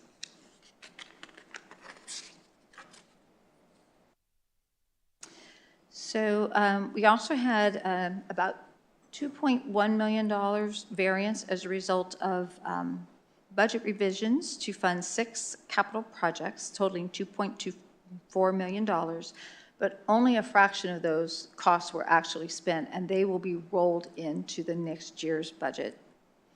The remaining unspent committed funds are being rolled over. And so here we have the foundation fund balance. It had an ending fund balance of $2.7 million, and to get there, we had revenues of $1.5 million, and we had expenditures of $84,000. We had net other financing sources and uses of about $1.1 million, and so we had a net increase of fund balance of about $266,000. That concludes my report, and I'm available to answer any questions you may have. Thank you. Thank you very much, Betsy, for the report. Would anyone from the public, before I turn to my colleagues, like to speak on this item? Okay. Seeing none, I will turn to my colleagues who would like to start this. I'll go ahead and start. I didn't keep track of the slides. But I saw, so you mentioned some of the departments that had a decrease in their budget also included some of the salaries and benefits? So we had savings, and so what we do is we budget all of our positions, and we budget them knowing that people will get step increases and things like that.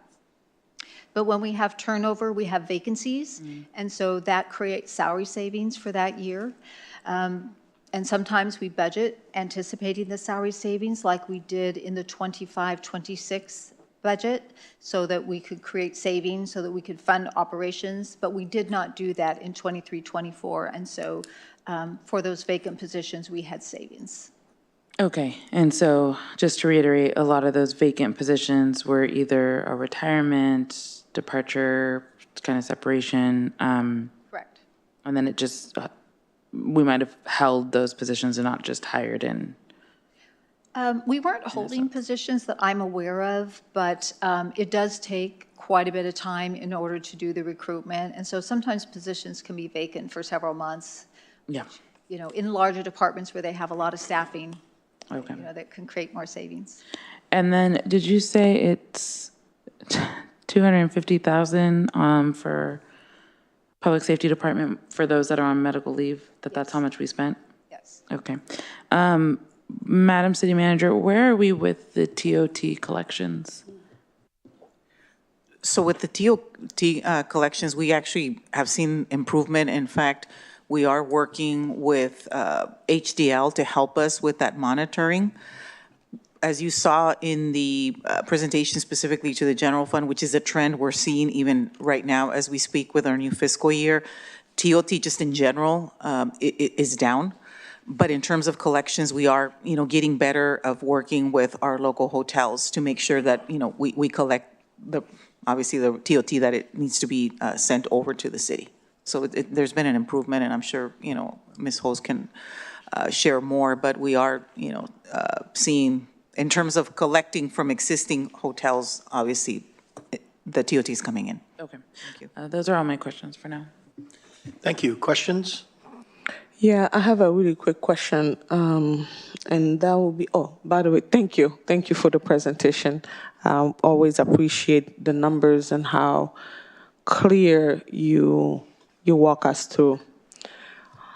Madam City Manager, I just have a really quick question about Measure O. Are we able to know if the county are sending us money or what is going on there? Because I know that we were supposed to be hearing from them.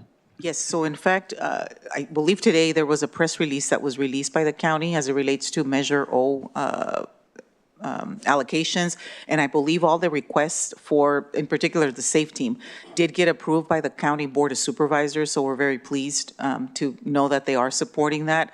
Of course, as you know, the other program that they support is LaBath Landing, and we, obviously submitted the request to them, and we're waiting to hear on that particular program support. But as far as we know, the Measure O for the fiscal year that's coming has been approved.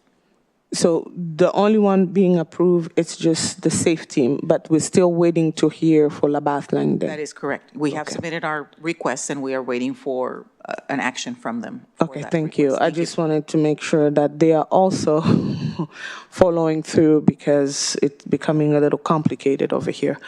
That was all my questions. Thank you. Please. And I had a minor one as well. How do we still have a balance in the stadium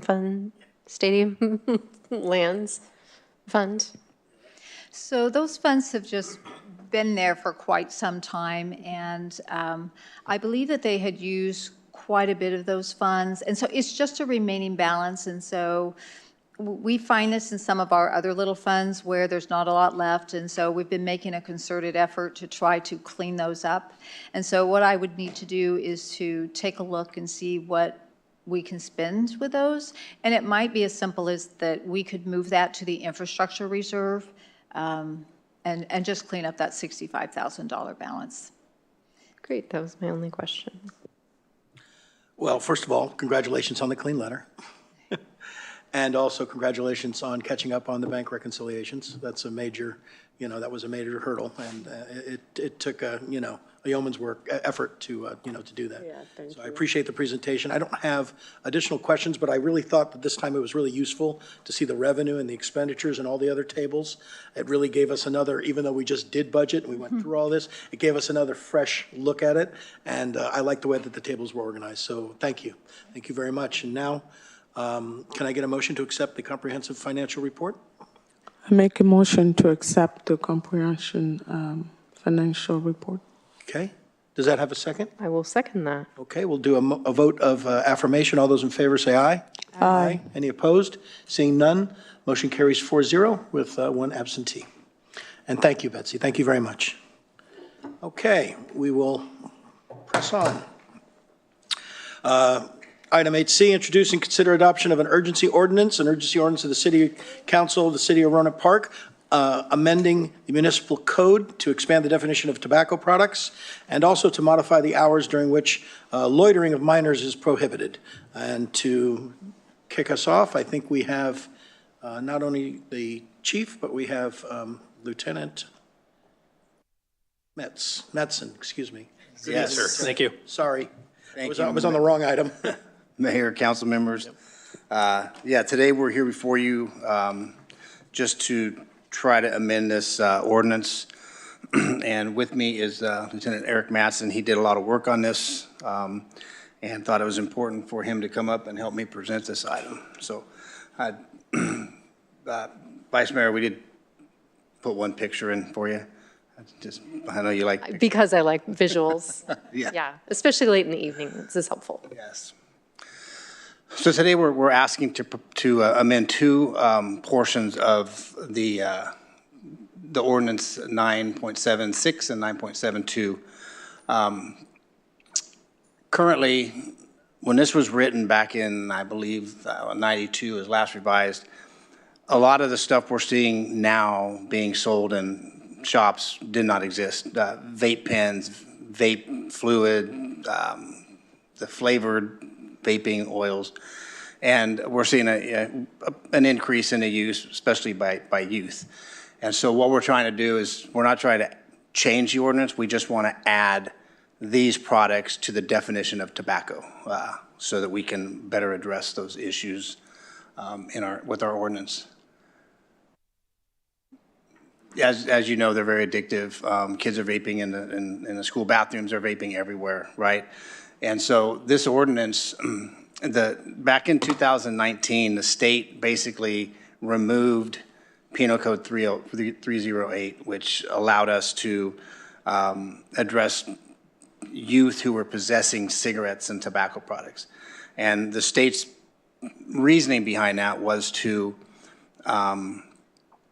not go after the juveniles who are using it, but go after the sellers who are selling the product. And so that's what this is doing. It's just adding those to the ordinance so that we can address the smoke shops and the people selling to our juveniles. So that's the first ask that we're asking you to approve in this ordinance. And then the second is currently that same ordinance prohibits juveniles from loitering from 8:30 in the morning to 1:30 in the afternoon. And when it was written back in 97, schools like Rancho Cotati High School didn't have what's known as the free period now. You went to school for 3 periods, you had lunch, you went to school for 3 periods, you left. Now, everyone except freshmen have a free period during the day. And so what we're seeing is some of our public spaces filled up all day long. And the kids are they're just loitering out there. They're not doing anything productive. And at first, when I first started asking the kids, what are you doing? I was told by the students that during their free period, they're not allowed on campus, that they have to leave campus. That is not a true statement.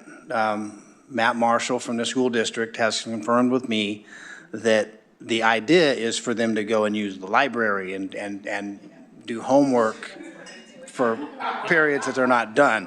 And so we're trying to just extend the hours because right now after 1:30, we have no tools to really try to get these kids back on school campus. We have worked with the school and talked to the school about closing the campus. That is not an option for the school district right now. They're not going to close the campus. And so this gives us a tool. What I'd like to do is I'll turn it over to Eric real quick because he was part of, he really saw towards the end of last year what we were dealing with over at, just especially in University Square. And so Eric, if you want to talk about some of the stuff you witnessed and saw and the reason we talked about this. Yes, thank you. Thank you for having me this evening. So what we found towards the end of the school year and even in the fall last year is we were getting numerous calls about disturbances at University Square, Cielo Mini Park, Caterpillar Park to some degree, and then Copeland Creek Trail west of Snyder. There's a footbridge there where the kids will congregate, they'll smoke, they'll get in fights. And in order for us to just go out there and patrol the area, it's resource intensive. We would send 2 to 3 officers and a sergeant just to circulate through the area to monitor reports of fights, alcohol use, reckless driving, really everything under the sun. But we didn't have the enforcement tool to deal with some of these problems in the afternoon. This was happening more between 12 and the time that school would get out at 3 o'clock. So we could deal with, vehicle code violations. We could deal with theft, that type stuff. But as far as the kids just hanging around in the parks and the shopping center, it was creating an issue. Also last year we had word that Santa Rosa gangs were coming down to try and recruit our kids to join their gangs. Which is, there's been an uptick in gang activity down in Copeland Creek here that we're trying to address also. So giving us a tool to cite kids if we need to for the loitering municipal code will be handy to get them back to the school. And like I say, it just gives us another tool to help deal with this problem as it comes up in the afternoon. Yeah, the idea is not, if we can go without citing the kids, we want to, but there are some that just refuse to leave, and our hands are tied. And we really just want to push them into the library where they're doing their homework or they're doing something productive. So that's what this is about. The superintendent is very supportive of this. I've spoke to her personally. As is Matt Marshall, the student director of students.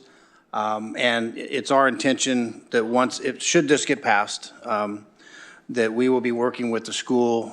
They will be sending out information through their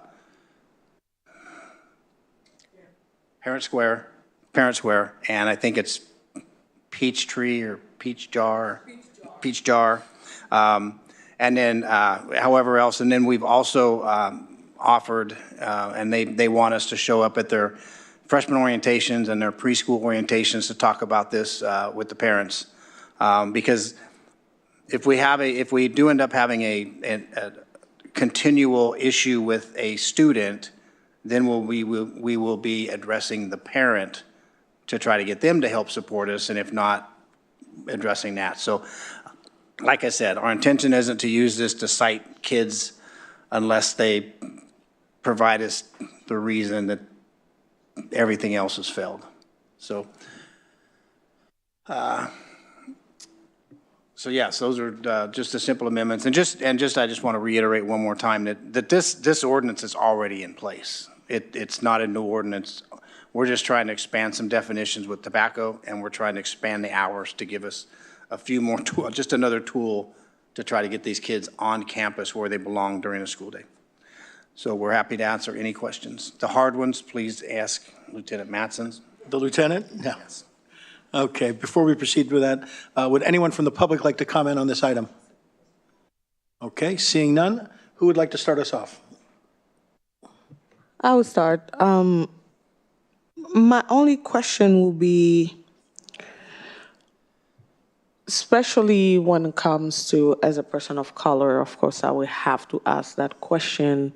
And for parents that will be worried about their kids being targeted, so how would you deal with that? Because those questions will be coming up. Yeah, I think what I would explain to them is that this ordinance has been in place since 1997, and I don't think anybody can find a time when we've used this ordinance to target anybody but people making issues. In my mind, this ordinance is colorblind. It's about trying to get kids back in school and not causing issues in the University Square. So. That was my only question. Yeah. Thank you, Mayor. Okay. Council member? Okay. I'm not opposed to the ordinance. I think it's needed. It needs an update. I mean, 1997, it's almost 30 years ago, which is wild. But one of the things I'm concerned about, and we just heard on the last item, not that this is what causes all that payout, but $250,000 on medical leave. What I'm, I guess, suggesting strongly is that we have a very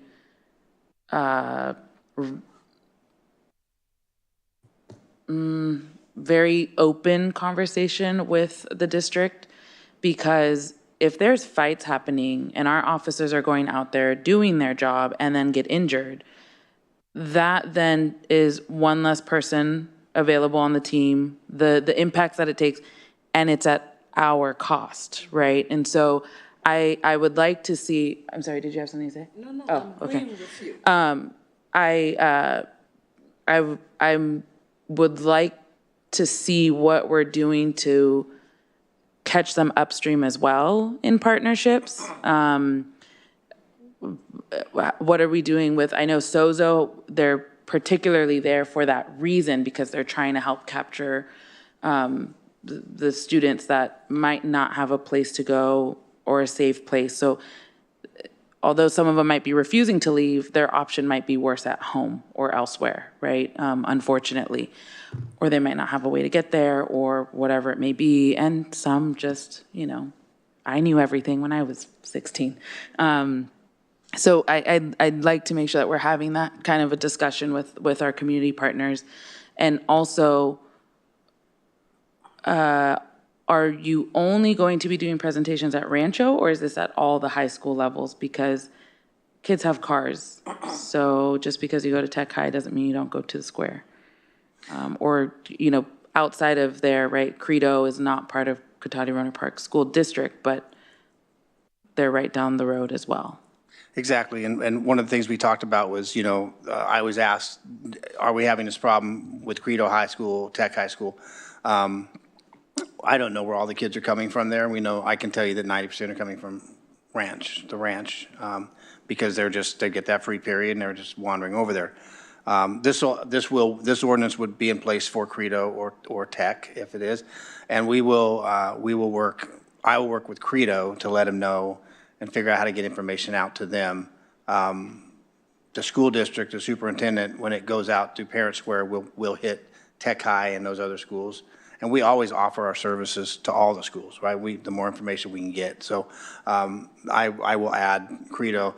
Credo's just I'm not hearing things about Credo, and one of my statements was some of the businesses that are going around SOMO now, if they start having a loitering issue with the Credo kids, we can use it. But it is good. It's a good idea to go and talk to the Credo admin also. Yeah, well, lots of people didn't hear things about me. Doesn't mean I wasn't doing stuff Exactly. back then. Please don't hold that against me. And then I'll also say that, the school district, we have a strong working relationship with Maite and her team, and we talk a lot. And the conversation about closing the campus isn't done yet. I mean, we're still going to try to work to get that campus closed, or at least find some happy medium in there. So we'll continue to work. The school puts 2 people out there at lunchtime and kind of during the afternoon to kind of help. They're in a golf cart. Mm-hmm. They're great eyes, but they just call us when something happens. So it's a constant conversation with Maite and Matt Marshall and that group to try to calm it down. So. And when you're saying closed campus, you mean not letting them off campus during free period, not, I don't want people to hear this and then think, oh my God, they're shutting down Rancho. It just means not closing it off so that students cannot leave the premises during school hours. Whatever the hybrid is, I mean, I don't think we'll ever see unless you put a fence around there, you're never gonna see a closed campus like it was when I was in high school. But I think we could come up with something to where you can go off campus to get lunch, but you gotta go and return, right? If you've got a free period, we expect you to be in the library, not standing in front of the liquor store across the street. Yeah. So those are conversations that we're continuing to have. I can tell you nearly 20 years ago, the only people going off campus allowed were juniors and seniors. There was a gate around it, and it was not during free period, it was during lunch. So they've done it before, the school district has. I'm just more worried about the implications, not that we won't help, but if there is a fight and they are watching it and calling our department to go break up the fight and somebody gets injured, the impacts it has here and how we can provide services to the rest of the city is what concerns me. I'm also concerned about, statistically, it's known that if you don't catch them in middle school, meaning you're not watching out for the students that you see declining or their social skills, they end up in high school and being more exposed or the higher risk of joining a gang or just not sitting in school. So I'd like us to have that conversation. I know I'm on the education committee and that's what I've been trying to push of what are we doing collectively to take care of the kids so that we can have as many well-adjusted adults moving forward and proper use of our resources here in the city. So I'm not opposed to this. I think it's a great amendment and is much needed. So that's it for now. Thank you. Thank you. Thank you. Vice Mayor. I really appreciated your last comment there, Samantha. More resources for the youngins, I think, will help us upstream or downstream. My only question was about the notification to the businesses. I think that might give them a little extra leverage if they are seeing students still out there at that 1 to 3 hour. Are you planning on giving them a heads up, or would you please give them a heads up? I'm sure they'll love that. That's an easy thing for the patrol officers to do just as they make their rounds through their beat, is to stop and talk to them. And, it's a great way to address any other issues or questions that come up, for the business owners there. Passing out some business cards. So on top of that, the businesses are the ones that are usually calling us on the kids. I figured. And so, but we will be letting them know about it. And another thing that I think I can just throw in here, this is about the tobacco, is we're meeting I believe it's August 8th. 9th. August 9th, we're meeting with the Tobacco Coalition to try to come in and figure out how we can mesh what we're doing here with their efforts and bring that to our city. So that meeting's taking place on the 9th between us and the coalition. So just throw that in. And then I just wanted to add thank you, Lieutenant, for your efforts on this. Of course, you're welcome. Thank you. Yeah, thank you very much for the report, and thank you for bringing this forward. And yeah, with regards to the tobacco, I'm surprised it took us that long to change that one, but that's all right.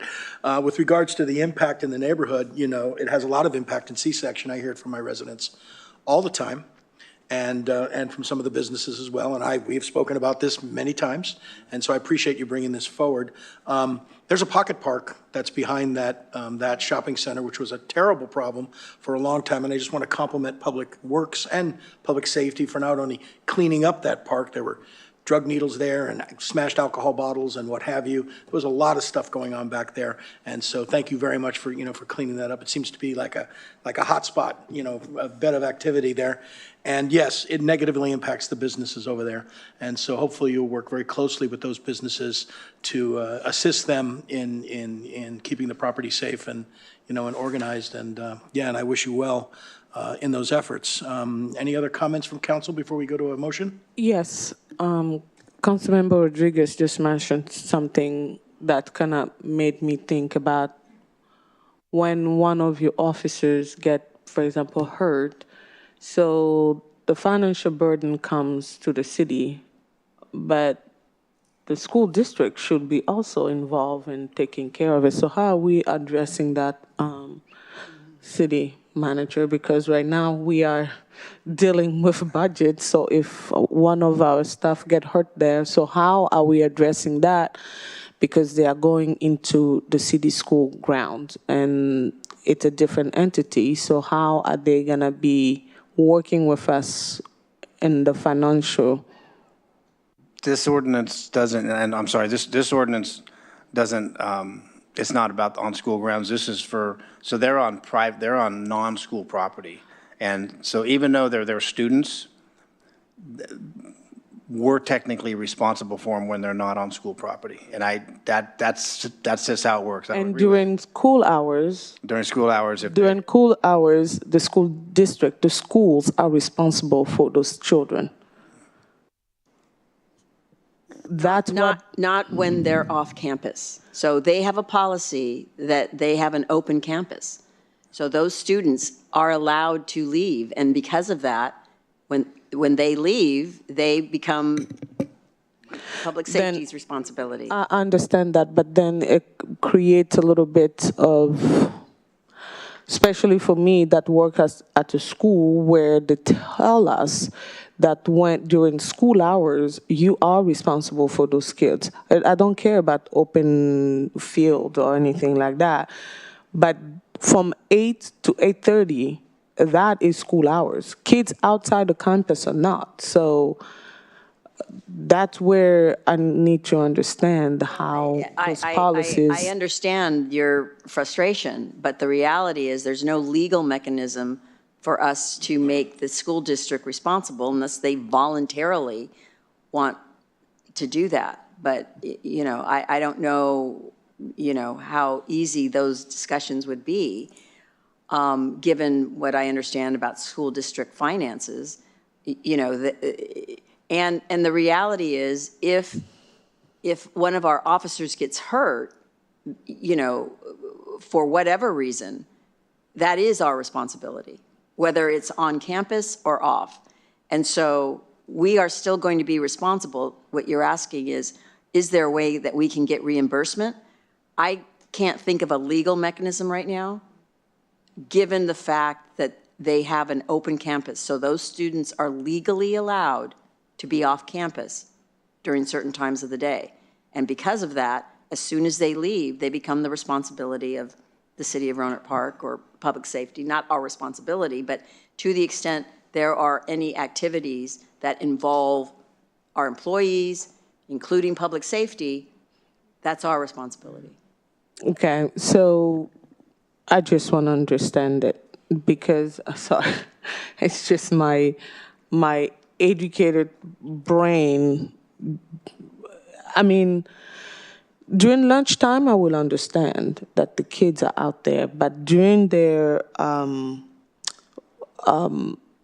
free period, that's make them, they can also leave the campus, or free period is part of the education I don't know branch? when they can or cannot leave the campus. I know lunchtime they can. I'm going to just interject for a quick second. Apologies.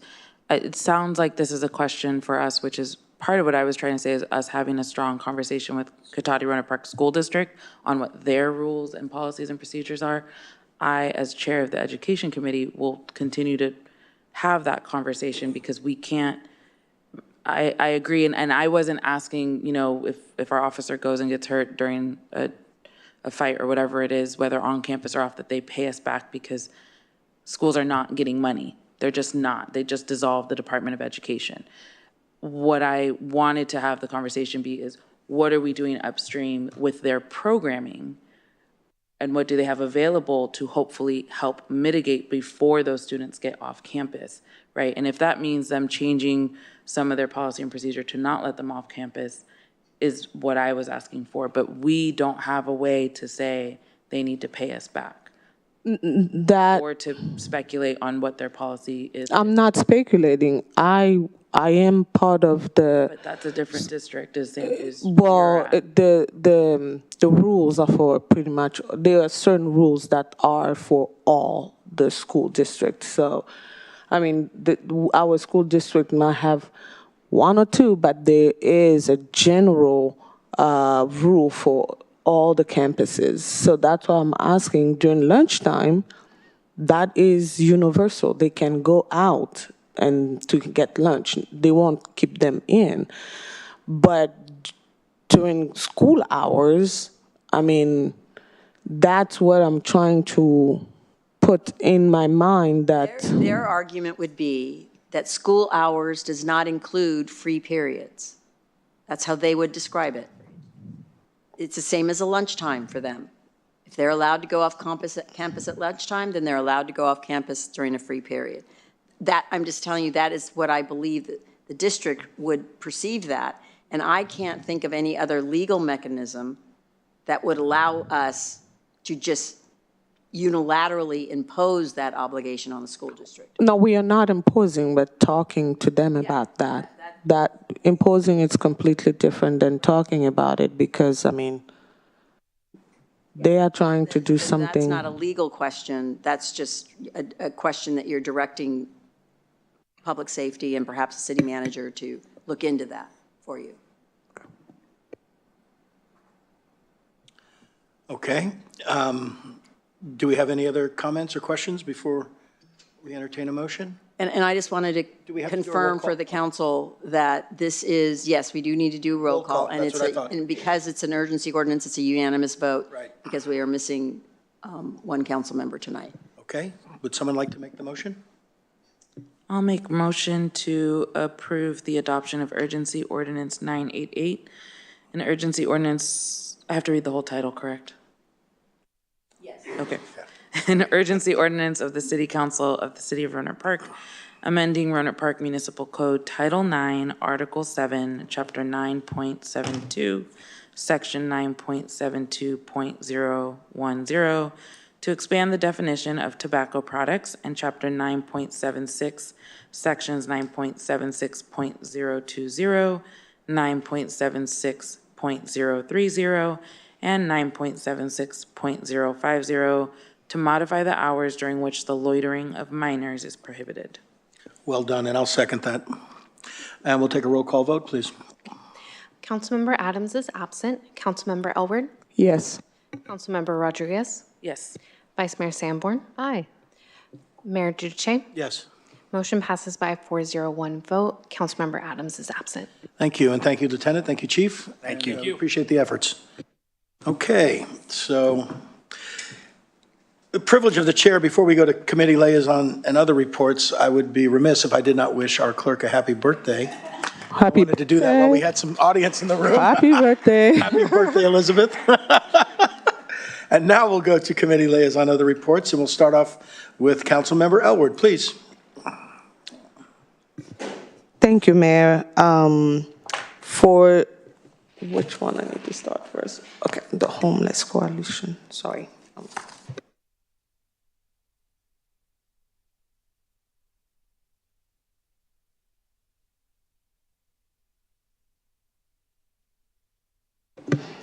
Sorry about that. So for our meeting on the 25th of June, we had a few things that we talk about. We talk about Measure O, the NOFA funds.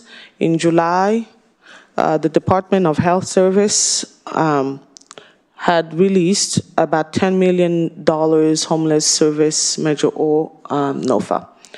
And the goal of the NOFA is to preserve existing homeless services programs, particularly those that have been subject to funding cuts.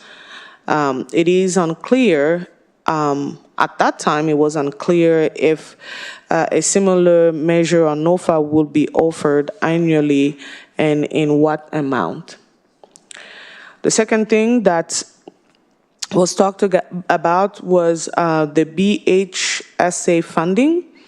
Nolan Sunovan, the DHS director, shared his vision of using Sonoma County's approximately $9 million in BHSA housing fund to create interim housing for the highest needs individuals experiencing homelessness.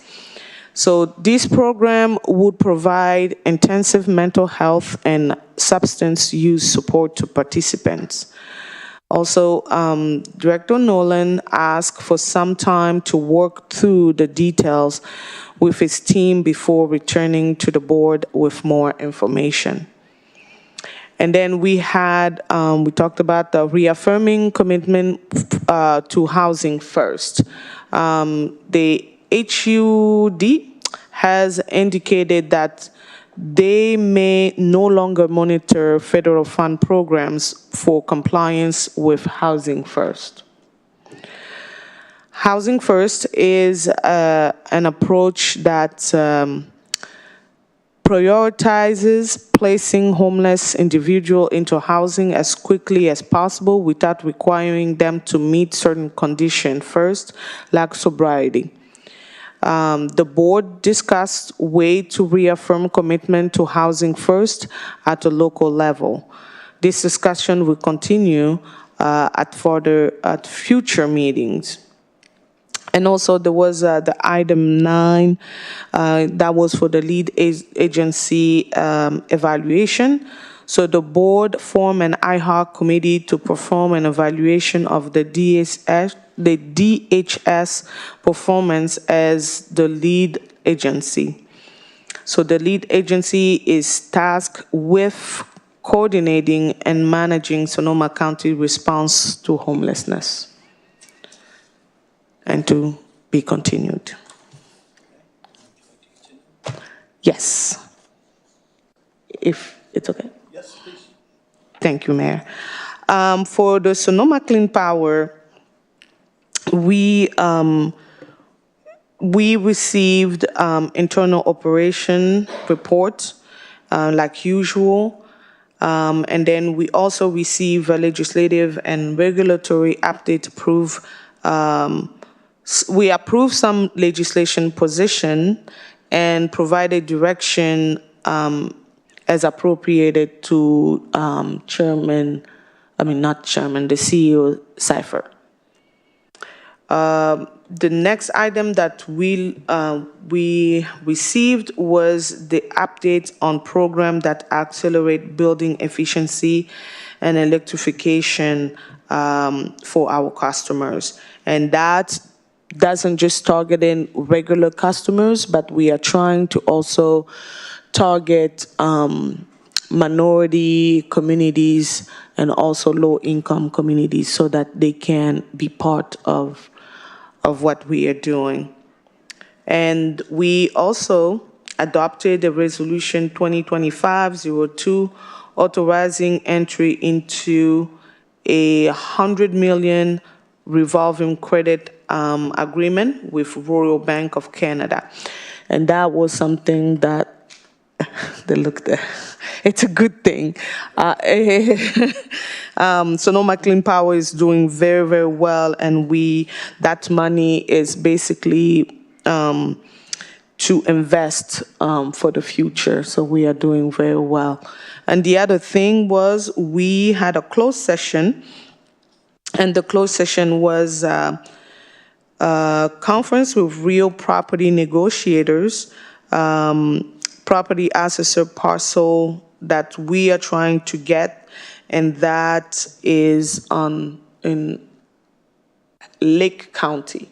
So we are trying to, no, it's public. It's public. I'm not saying what I shouldn't say. Let's just not talk about anything yes. that was said in closed session or no. direction given. No. Yeah, that is not. Funny. Yes. Okay.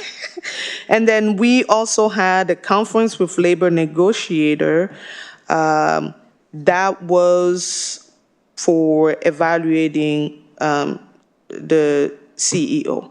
And also we had a public employee performance evaluation of the CEO. And that, I won't go further. And that will be it for me. Okay, would you like to continue with the Senior Citizens Advisory Committee? Oh, yes, we had our meeting, and that was the shortest and sweetest meeting. We say it was about 15 minutes. Things are going great. Our seniors are just thriving. We had great staff taking care of them. And one thing that I noticed, the entire committee was all women. So that was one of the things that for the first time I saw that. So it was great. So it was a very sweet 15-minute meeting. Thank you. Councilmember Rodriguez, please. Yeah, Chamber of Commerce, I was not able to attend that meeting, but they always have events, their luncheons and their breakfasts, and you can get all that information online. A reminder to folks as well, they're doing a kind of young entrepreneurs thing, so for 45 and under. It just gives really good resources of whether you're a new entrepreneur or you're looking into kind of creating your business, what are some key points to get started that are a little bit more, you know, from mentors in the same age group, I guess is the best way to put it, in collaboration. 45 and under, you qualify, don't worry. And then I had a golf course oversight committee, not golf. And that was our second committee meeting with our newly appointed golf oversight members. So that's the three of them.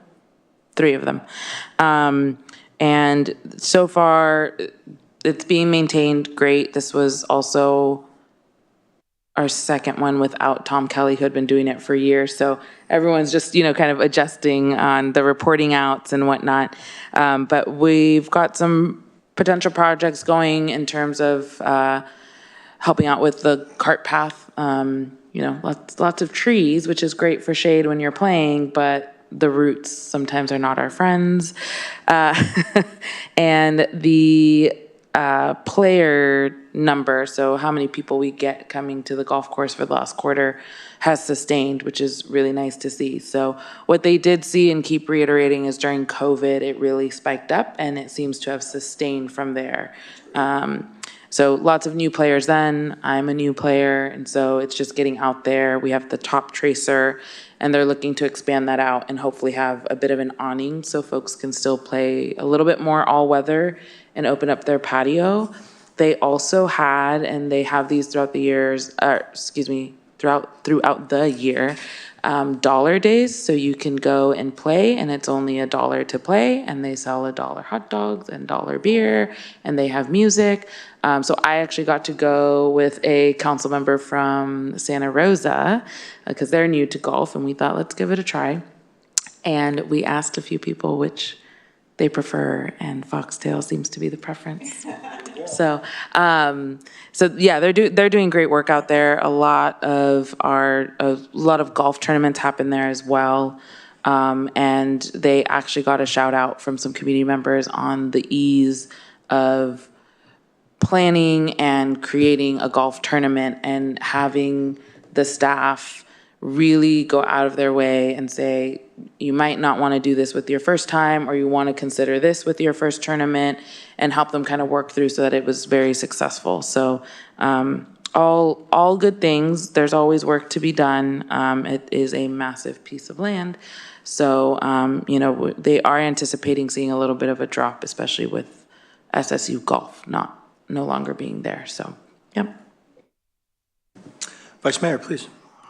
Yes, well, the meeting that happened on July 7th was actually a technical advisory committee meeting, not a water advisory committee meeting. We won't have our WAC meeting until August 4th, as Courtney mentioned. And Zero Waste Sonoma board meeting was canceled last month, but we will meet this month. We'll meet next month. Okay, thank you. And I'll report out on GGB and SCCTA. The main focus of the meeting for the Golden Gate Bridge was an attempt to preserve the $400 million grant for the seismic retrofit of the bridge. The two major concerns that were facing us were the federal clawback of the funds due to our initiatives of diversity, equity, and inclusion, and the inflated price of the retrofit adding about $1 billion to the project. For the first concern, Director Snyder and I collaborated to change some of the verbiage in our resolution, reaffirming our commitment to DEI while complying with the order. It was quite a robust conversation, and you can imagine it taking place with the majority of the directors coming from San Francisco, and just everything that San Francisco has done and our region has done to affirm diversity, equity, and inclusion. With regards to the inflated price tag, we'll now do the retrofit in 2 stages. First, we'll do the towers, and then hope for a better political changeover at midterms, and hopefully secure the money for the roadway.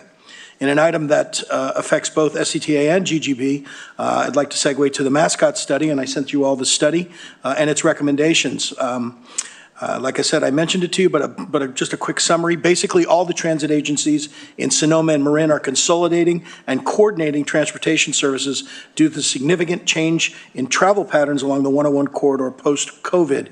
GGB will be providing less bus service from San Francisco to Sonoma County. SMART, however, will be expanding, and local transit agencies in Sonoma, meaning Santa Rosa City Bus, Sonoma Transit, and Petaluma Bus, are altering their routes for better activity, and all of this will roll out over the course of the next year. I encourage you all to take a look at the mascot study and read all of its work. Of course, this was a grant that was provided by MTC, and it shifts revenue quite significantly.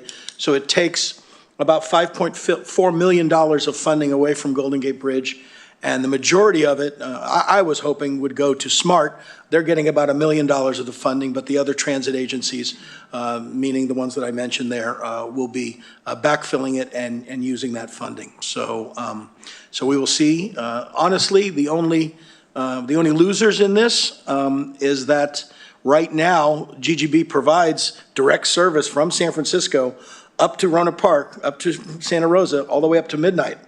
So when SMART stops running, there's a gap there, and that was a particular concern of mine. If you're a person who needs to ride the bus late at night out of San Francisco, that is not going to be possible. So I know it's a small amount of people, but nonetheless, that really is the biggest loser. On other items, we approved our vehicle miles traveled mitigation program for Sonoma County, and it's actually pretty cool. It's much like the cap and trade program, where locally projects you can bank and trade for mitigation and impact of projects. So you'll see that roll out. Finally, we discussed equitable building electrification action plan. Curious notes. Buildings generate about 24% of our total emissions in Sonoma County, with natural gas, no surprise, being the biggest offender. Rohnert Park's 14,000 buildings, I did not know that, account for 6% of the county's emissions, with residential homes responsible for 91% of those emissions. So potential solutions include, and you've heard this all before, upgrades to HVAC, water heaters, pool and spa heaters, retrofits of windows and doors, induction cooktops and stoves. Unfortunately, programs that allow homeowners to opportunity to upgrade are all being, or a lot of them are being eliminated by the current administration in their efforts to undo sound environmental solutions for greenhouse gas emissions. So that is unfortunate. And that concludes my reports. So yeah, please, go ahead. Oh, no, we have one more. And that would be the Chamber of Commerce noon times. Did anyone attend? No. No. Wow. Okay. Sorry, Lisa. We'll hope to have that. And then I have one more thing. We're going to go to communications, and I'll just start it off this time. Just FYI, hot off the press, at today's meeting of the Board of Supervisors, Sonoma County, they have approved the new ad hoc committee and collaboration with mayors and council members, and Supervisor Hopkins has appointed herself and Supervisor Hermosillo to represent the county. And so I will send a letter out on behalf of Mayor Stapp and myself to start the first meeting to talk about Measure O, and to talk about shared infrastructure, and to talk about disaster preparedness. So like I said, this is the first time that all the 9 cities have come together and agreed on 3 points to address the county with. So I'm very excited about that. Please. Mayor, I have a question. Is that the same as the one that Mayor McDonald is doing? Mayor McDonald Petaluma was the head of mayor and council members last year. Mm-hmm. But I'm the head this year, and Mark Stapp will be next year. So no, it's totally different. It's something different. Okay. Correct. Thanks. Okay, other communications, please, council members, jump right in. I'm here. I will go. So first, some sad news. Applebee's is closing, so their final day is July 27th for folks who'd like to go. And some good news, Waterhawk is opening tomorrow, when that is at the location of what previously was Bear Republic, and before that, if folks remember, Latitude. Tomorrow, it is opening tomorrow. I want to give a shout out to SoCo Market on their first Mimosa. I didn't get to go, but heard it brought a lot of folks in, and I think Mercedes is doing an incredible job with the events that she curates. So she also does like the nightly markets, and she did the Fork and Food Festival, and so it's really great and highlights a lot of local vendors as well. And then Cal Ripken, and I can't find it in my notes, but they had some teams that were off at championships this weekend, and I believe 11 under won. So I want to congratulate them on that, and congratulate and thank the Rebels for the tournament that they brought into town 2 weekends ago now. It's been a blur of days, and wish them good luck, especially 10U Gwyn team is currently at the USA Softball Western National Championship, so we'll definitely be rooting for them. I want to thank Fire Safe Sonoma. Their fellowship program actually did a project and did a Crane Creek cleanup this past weekend, and they said that they got a lot of turnout. They were over by the Sonoma State side, and so we're able to work with them and do that. Flynn Creek Circus is in town. Get your tickets, attend. If you're wondering what that tent is on the corner of the future side of downtown, that's what it is. And then an opportunity for community members is Los Cien Sonoma County is accepting applications to their bridge program. The deadline is this Friday. You can find more info on their website. Essentially, it is to help folks learn and kind of you do get a certificate at the end. I went to their info session earlier this week actually. But it's to kind of train you on being on nonprofit boards more specifically, but also talking about governance. So if you want to join government commissions and committees, what does it entail? What are the responsibilities, so that it doesn't feel like this scary unknown. So their deadline is the 25th, and then starting next Friday, the Sonoma County Fair is in town. So just be mindful of traffic, get your tickets, enjoy the fair. I think that's it. And I will reiterate some of those highlights. So with Cal Ripken, I got a message from one of our planning commissioners who has family on the team. But so they won their Pacific Southwest Regional Tournament against Hawaii 11-5, and that automatically qualifies them for the World Series next year, 2026.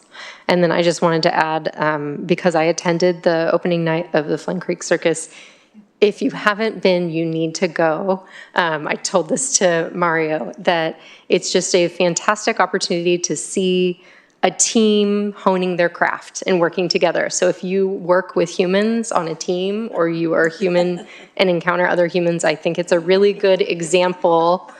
Just go with me here on this. It's a really good example of seeing how people work together to get something done. And they really are so collaborative and so talented. The person who serves your popcorn is juggling 6 soccer balls on his head. So, I mean, just get your mind out of what you might have thought the circus was when you were a kid, and consider going and supporting this group. They are incredible. So that's my plug for Flynn Creek Circus. Thank you. Adding agenda items to a future city council meeting? Anyone? Okay, one last stab at public comment. Anyone like to address the council? Okay, seeing none, this meeting is adjourned. Yeehaw.